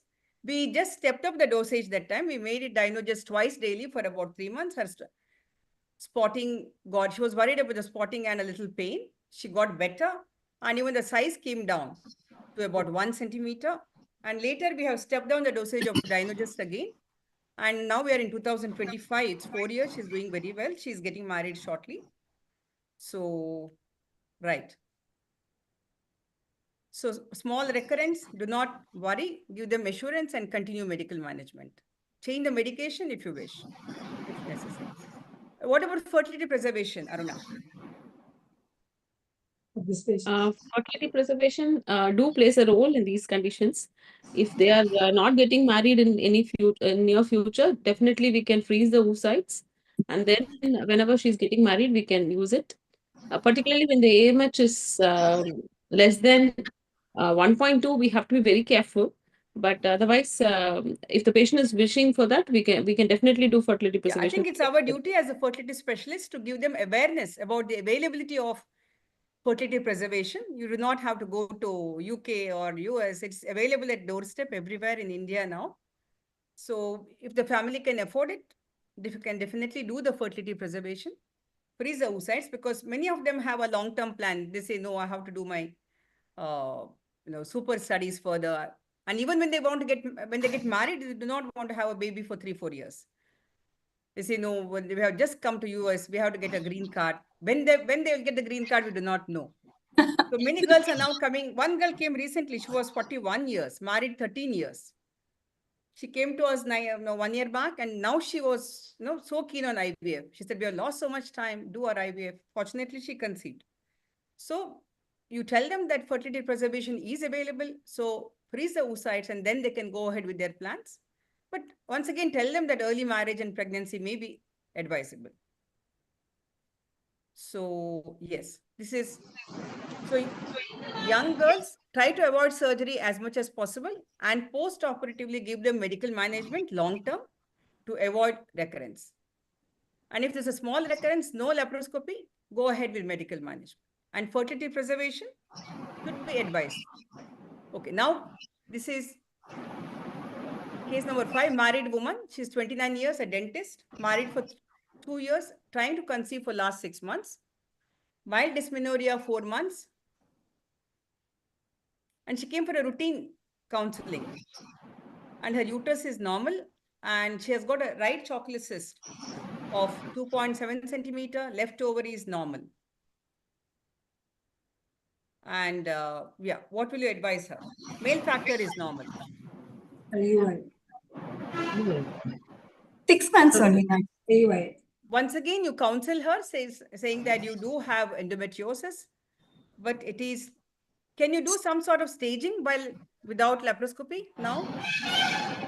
With ultrasound, with a Mild. sliding and 3D ultrasound available, definitely staging can be done with Yeah, today you ultrasound. have the idea group of consensus, which you do a good ultrasound, vaginal and abdominal, and you can study, is there a fixity, mobility of ovary, sliding sign, site-specific tenderness. All this will tell you what kind of, you can do a rough staging. So this lady had a good ovarian sliding. So she would perhaps come under mild endometriosis. So you tell her that, if anybody wants to go in for laparoscopy? No. Chandra? No. No. So yeah, I'm very happy that all of you are thinking of conservative management. So and the best part was that she already had 1.4 centimeter follicle in the opposite ovary. So we called her for an ultrasound after 3 days. It was now 1.8 centimeter. We told her, please go ahead and try fertile period. And to everybody's happiness, the very first cycle she conceived. She was a young girl, male factor normal, people have a busy life. They may be missing the bus, missing the fertile period. So this young girl conceived in the very first cycle that she came to us. Otherwise, as you said, if she had not conceived next cycle, we would have gone for a tubal patency study, IUI, etc. So young person with good male factor and mild endometriosis, give them a chance to conceive, and you can always try IUI also later, because unilateral endometrioma, 43% of the patients conceived in the 6 months of observation period with ovulation, which is very, very good news. Unilateral endometrioma is ideal to try. Small endometrioma, unilateral. So give them a chance to conceive, or you can try conservatively with IUI. And this lady even have a vaginal birth, which was very good news. So case number 5 is, or maybe 6. Okay. This is Mrs. M, 28 years, married 18 months, seeking fertility and pain relief because she has severe dysmenorrhea, dyspareunia, dyschezia. She has had some medication here and there. Ultrasound showed normal uterus. Left side, she had 2 centimeter CL cyst. On the right side, she had a 5 into 6 centimeter chocolate cyst. Male factor, normal. So how will you manage? Dr. Chandra? Since she has got severe dysmenorrhea, all symptoms she has got, and she was on medical management, so I might go in for ART. Before doing ART, I will suggest her laparoscopy. Dr. Archana, what's your opinion? I do not know whether Archana is there or not there. Don't see her. And Dr. Nirmala, surgery, ART? Actually forgot Dr. Ashwin. Oh, Dr. Ashwin, he's my dear friend. Dr. Ashwin, I'm sorry, I've forgotten you completely. I've been running around the girls, forgetting the young man around. I'm sorry, Ashwin. So you should take up this question, Ashwin. Thank you, Ramani, for reminding me. Ma'am, I think preferring to a laparoscopy is better. How could because I forget the handsome young man around? Yeah. Happens, I'm a gynecologist. Pardon me? Yeah, sorry. I know. Happens, Okay, I'm a tell me gynecologist. what you would like to do for this girl. Ma'am, this patient definitely would think about doing a laparoscopy because the ultrasound showed that the ovary is kind of stuck to the anterior fundal area. But what about sliding sign and all that, ma'am? Was it good? There were additions. So then laparoscopy and clearing additions would be better before going ahead. And in this case, sclerotherapy is a little controversial because in case the ovary is very close to the vault and you're able to go right through the vault, it's okay. But laparoscopic sclerotherapy also can be done in this particular case once additions are released. Yeah, I like the first half of your answer. She has severe dysmenorrhea, so she requires a surgical excision of the chocolate cyst and clear the adhesions also because she has severe dyspareunia, dysmenorrhea, dyschezia, everything. So she is one girl who really, she says, I do not know the spelling of sex. And the male factor is normal. AMH is 2.9. They have lost 1.5 to 2 years avoiding sex. So I would definitely say surgery first. Her AMH was also good. Everything is okay for her. So Hearing the disease will be better, yes, ma'am. any role for medical management, suppression of the Not here, ma'am, but post-op, yes, ma'am. No. top? No, Yes. post-op. No. Stop.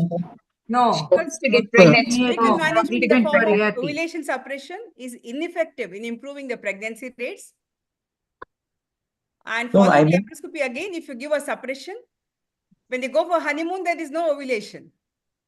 So you first of all do the surgery, and this was her surgery. You could see that this is a fairly biggish. It was also adherent posteriorly to the rectum, but adhesions were not strong. So the cyst was released. Tubes you saw, tubes were supple and both were patent. So good cyst excision. And post-operatively, we counseled her that you have a grade 3 endometriosis. You could see that the jelly-like conditions in the POD also. You have to do the endometrious fertility index. And you have to see what is it. I think I will not go in because I have a couple of other cases too. Would you like to tell us, Dr. Ashwin, about the endometrious fertility index, since Ramani is very fond of it? I think we have discussed, madam. Yeah. So what? So good tubal patency. We told her that you have a grade 3 disease. So do you want to wait naturally or go for IUI? Go for IUI. Go for IUI. Go for IVF. Yeah, in our hospital, normally we give them 2 months of waiting time because they also require it physically and mentally to recover rather than go in for IUI. She said, no, I want to wait for a couple of months. And at the end of first month, she said, I was still scared of that, that pain during sex. So they never tried. And the second month, they had a natural conception. She boldly went ahead, tried, and her pain was gone. And she conceived very much in the second month. And she went to Trichy and delivered. She had a vaginal birth by one of you. And now she is carrying a second baby after 4 years. She's almost 7 months. I think she'll be going back to Trichy again. So we have a very good relationship with the Trichy doctors. So thanks to my Trichy colleagues for looking after her. So if she did not conceive after 2 months, we would have gone in for IUI. And we also told her in the same breath that if you did not conceive in, how many months of IUI? Dr. Nirmala? Three cycles should suffice, since she's a grade 3 endometriosis. Yes, I do not really want to do IUI for 6 cycles because the chance of recurrence also could be much higher with IUI compared to IVF. So we tried natural cycling for 2 cycles and she conceived. Otherwise, we would have gone in for perhaps 3 to 4 cycles of IUI, not more than that. Three cycles of IUI. Yeah. And definitely there is no role for medical management post-operatively in this girl with good AMH, patent tubes, and normal male factor, because you're losing the precious time. So happy ending.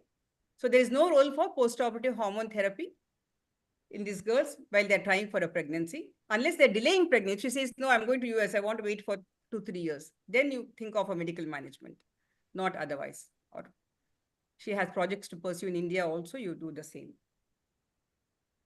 So severe pain, definitely go in for surgery, especially with the good AMH and normal male factor.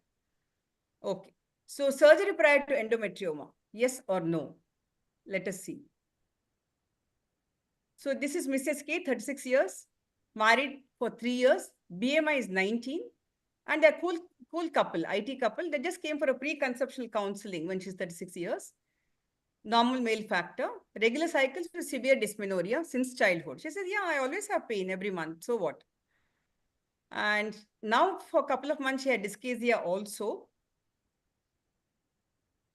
So how will you proceed? Male factor normal, thin girl. And this was her ultrasound. She has mild posterior wall adenomyosis, bilateral small chocolate cysts with hydrosalpinx, hematosalpinx, negative ovarian sliding sign, pelvic adhesions, POD obliteration. So what shall we do, Dr. Ashwin? Definitely laparoscopy, ma'am. because since the ovarian staining is negative, so you will have to approach, maybe you will have to approach through the endometrioma if you want to access the follicles even with ART.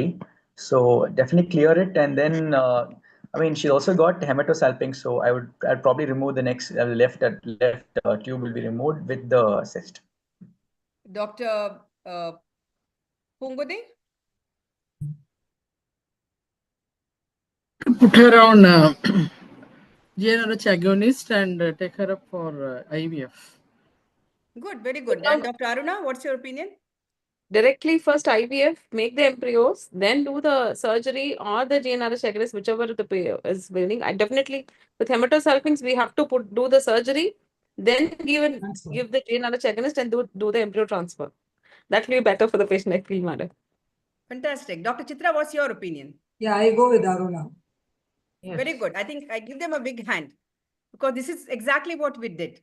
We told her, you do require surgery at some stage because you do have a hematosalpinx. So before embryo transfer, you have to clear it. One question that all of you want to do now, ask now, what is it? After the ultrasound, what is the next question that you ask me? AMH. One. Yeah. Yeah. Her AMH was not bad. It was 2.1, you know. So we did go in for IVF first, made the embryos, vitrified them, and then we went in for laparoscopy. Damodar had to wait patiently, just like Ashwin Rao. But what if you had to go through the hematosalpinx or go through the endometrium to access the follicle? That's why. You can see it. We did not have to, you know. Ovaries are quite accessible. In most patients, we are able to access the ovaries by hook or crook. You can see these ovaries. They are pretty accessible. Particular picture, you can see your needle will go in directly. Here also it is accessible. We only got about 5 oocytes from both sides. And she had 4 embryos vitrified. And first shot, we transferred 2 embryos. Oh, sorry, before that, we did do a laparoscopy. And because her MRI had shown even a mild ureteric dilatation. So we did a laparoscopy, released the ureteric tunnel, did a stenting. The bilateral multiple chocolates were excised, and tube also had to be excised.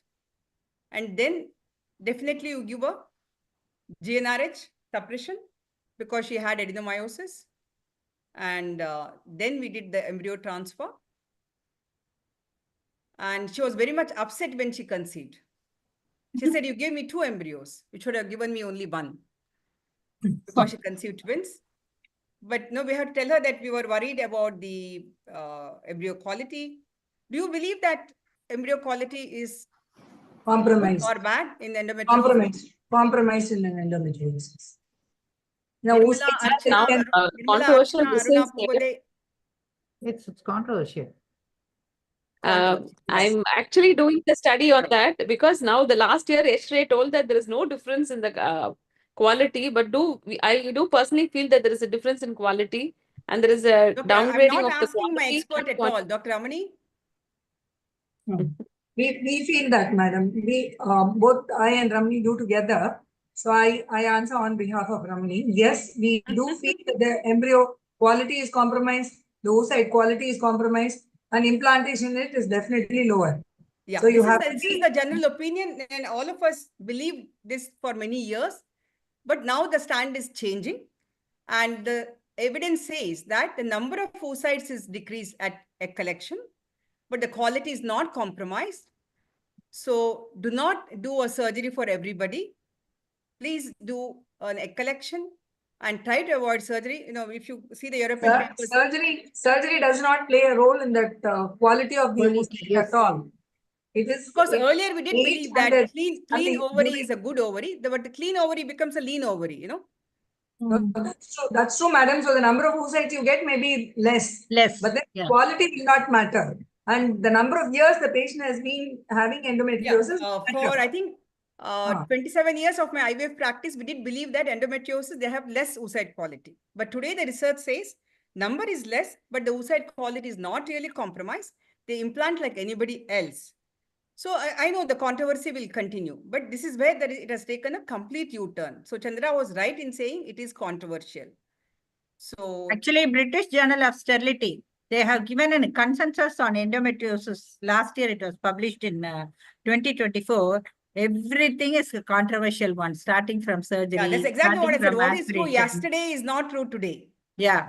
Yes. So we were telling no aspiration of endometrioma because that will lead to ovarian abscess. But now they say that it can be aspirated n number of times so that with each thing, the volume of the endometrioma comes down and the incidence of infection is only less than 1 to 1.2%. So they say after aspiration, you give 4 doses of cefoperazone sulbactam, which will prevent the ovarian abscess formation. But Yes, previously we were all scared about that's a real but fear. now the concept has changed. Yeah. So according to this studies, it says that number of oocytes and the number of M2 oocytes retrieved were significantly lower in women with endometrioma versus controls. But other outcomes like gonadotropin dose, duration, total number of embryos and high quality embryos, clinical pregnancy rate, implantation rate, and live birth rate was similar in women with endometrioma and controls. This is where it has taken a U-turn right from 2020. So surgery prior to ART It is no for longer endometrioma is existing. done only 6 if it is centimeters, 4 associated centimeters. with pain or inaccessibility of the follicles, suspicion of malignancy, or when there is a potential for rupture during pregnancy. Hematosulfing? Avoid surgery. So is What there about any still a cutoff? What size would you like to tolerate? 4 Madam, centimeters? actually there is no size. Yeah, but again, They say even with that, but there was one single study which was published last year, whereby Sumaglina et al., where he says 3 to 4 centimeters he has grouped, 4 to 7 and beyond 7. He found that beyond 7, that is definitely decrease in the oocyte quality as well as the quantity. So we cannot define. See, the indication for surgery in endometrioma is basically the pain and access to fertility, access to the aspiration of oocytes, plus suspicious of malignancy. Right, you are so that's the word from the expert. Thank you, Ramani. And which stimulation protocol, agonist or antagonist? There is no difference in ongoing pregnancy rate. And our patient, yes, she did have a frozen embryo, thawed embryo transfer, conceived twins, did well. This is her laparoscopy where there were plenty of adhesions. If you had done a laparoscopy first, my dear Ashwin, and then go for a collection, there will be nothing left from the ovary because multiple small chocolate cysts. Whereas unilateral endometrioma, large endometrioma, single endometrioma is much easier to remove than multiple small chocolate. This is how the ovary, the pelvis looked at the end of it. So this patient, ART first, followed by surgery and then embryo transfer. Post-operative medication, yes, she had a GnRH.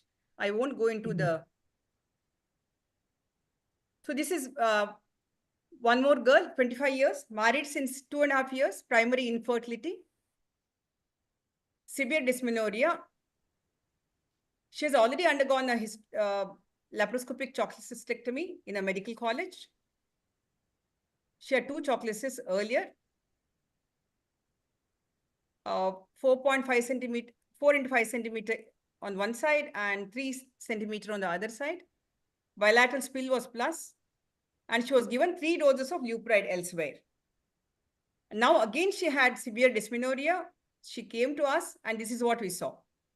Exactly similar sizes were sitting.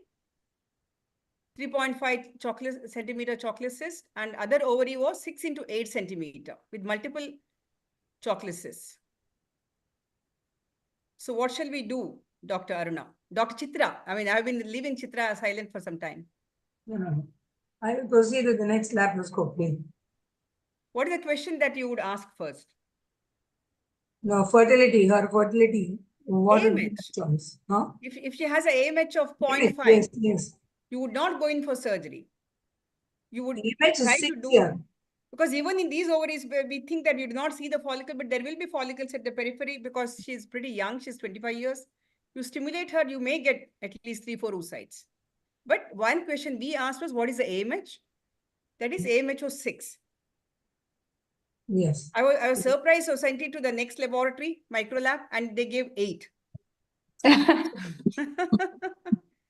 So we counseled her thoroughly, saying that there will be a drop in AMH.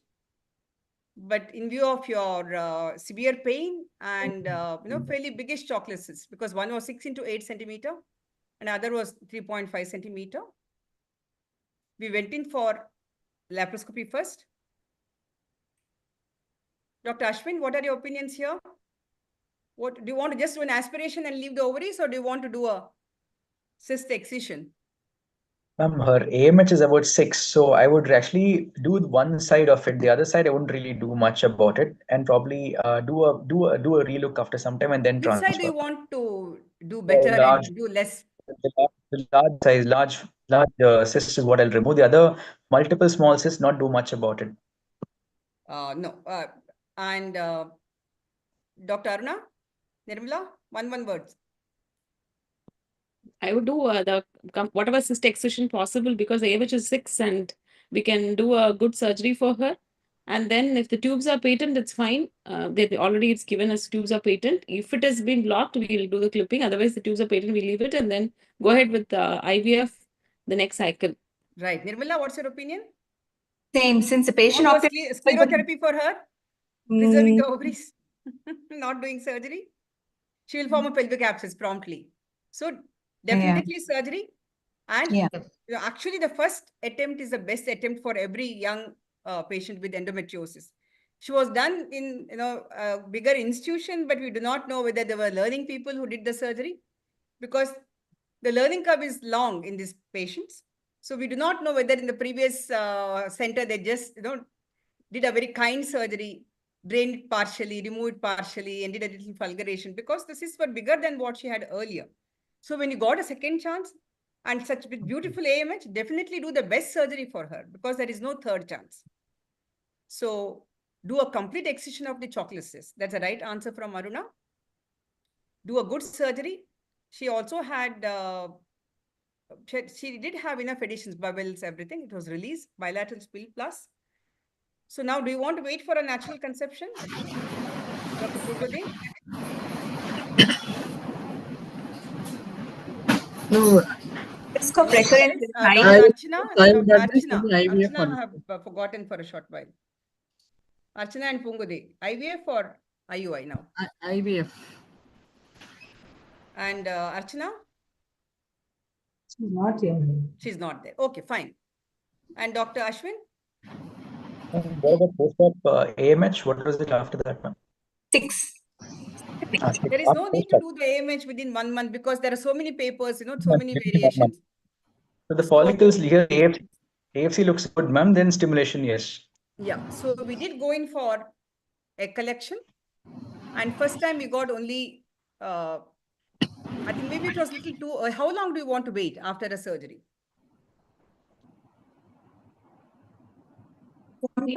Can wait for 3 months for the spontaneous conception to occur. After that, if the patient doesn't conceive, then we can consider IVF. But we were very much worried about her, the way she recurred in the first shot. We did not want her to wait and get another recurrence, because there is no third surgery for her. So we had discussed with her, it was finalized that we will definitely go in for IVF. So the first pickup, we got only 3 oocytes and 2 embryos. Then we went ahead again with the second pickup, agonist cycle. And this time we got 6 oocytes and 4 embryos. And we even got the second collection, we even got a mild OHSS. Though the number was less, perhaps because of the, she already has high AMH. Yeah, she had a minimal ascites, mild pain. We were quite surprised when she came back with a little, ascitic fluid. Conservative management, observation in the hospital for 2 days, she was fine. Electrolytes were fine. She went back home. And after 2 months, she had the embryo transfer. We gave her some time for rest and recreation. And carefully, we gave her only a single embryo transfer, frozen cord embryo transfer, blastocyst, positive, singleton pregnancy. She had a low-lying placenta, but by about 30 weeks, I think it had, it was not low anymore. And she had a full-term section and a healthy child. She still has 2 more embryos remaining, 2 or 3 embryos remaining with us. So this was, it's very, very lucky to get a patient for second surgery with the beautiful AMH. But if it's 0.5, perhaps you should still go ahead and try at least 1 collection before you go in for a second surgery. So AMH makes all the difference. Do we have time for one more case? According to whatever you say. Ma'am, go ahead, ma'am. Nothing, no problem. Okay, because you beautifully have kept the time going, very crisp session, very well managed. Thank you. So this is Mrs. Y, 35 years, BMI 39. And para 1, live 1, female child, LSCS 9 years back, history of severe dysmenorrhea, pelvic pain on and off, and she had a laparoscopy elsewhere in 2014. I mean, sorry, 2 years before coming to us. I think she came to us in 2016 or something. So again, she has severe she was rolling in pain. And she had a left chalcis with hydrosalpinx adherent to lateral pelvic wall. Right ovary tubes normal, adhesions plus. And what shall we do? So she's BMI 39, 35 years, one child, post-Caesar, one laparoscopy done already.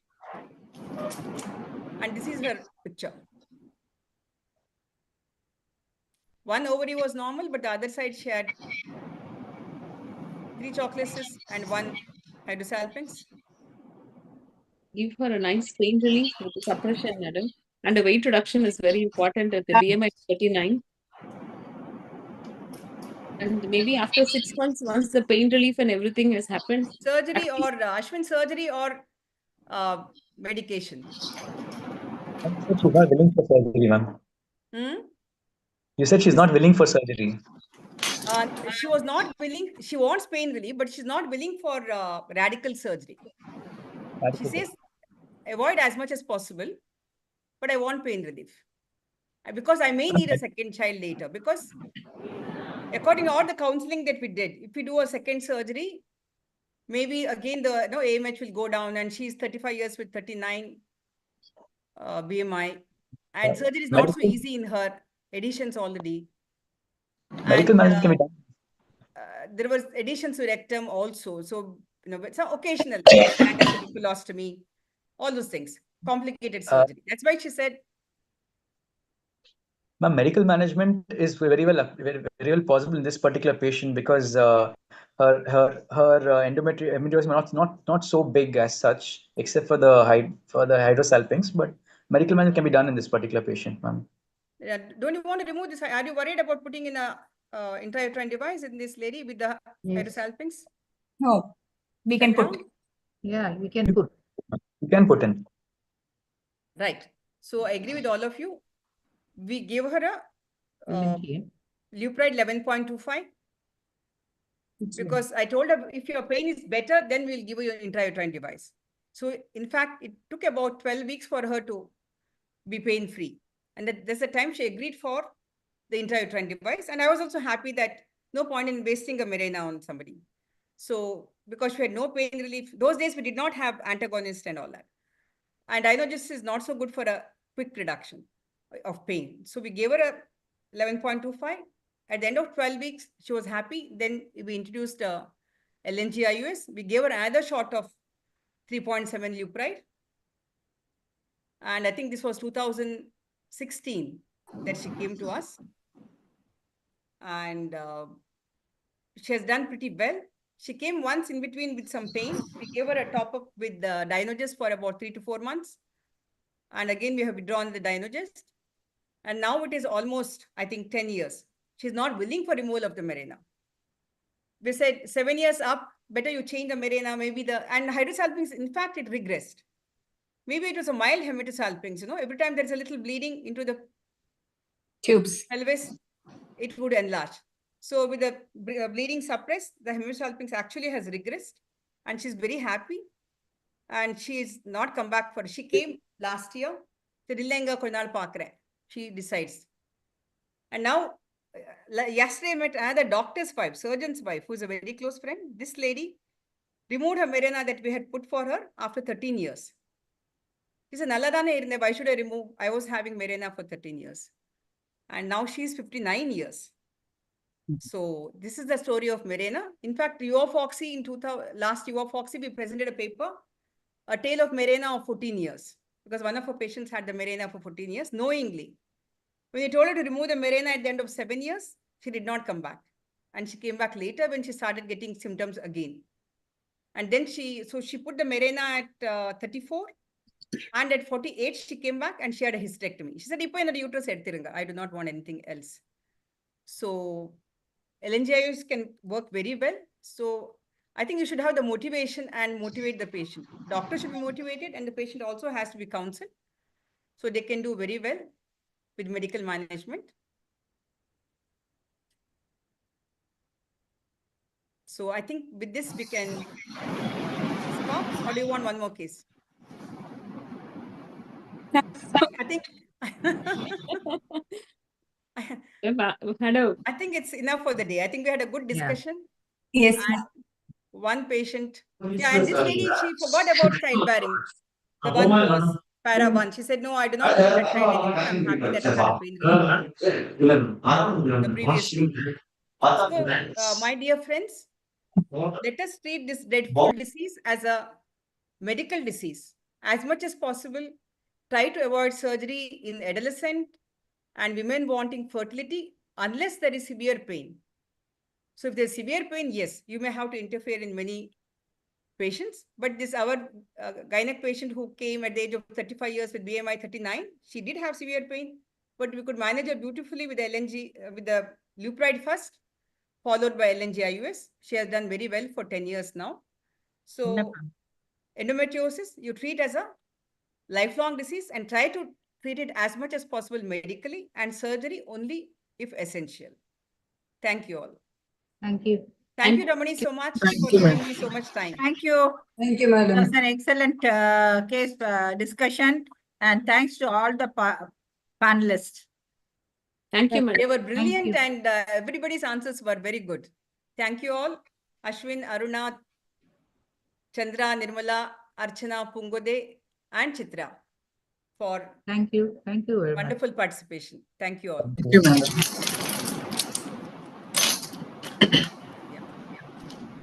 And we're all waiting for the TNFOG conference in April. So we'll all see the vibrant conference and let us gather in large numbers and make it a success. Thank you so much.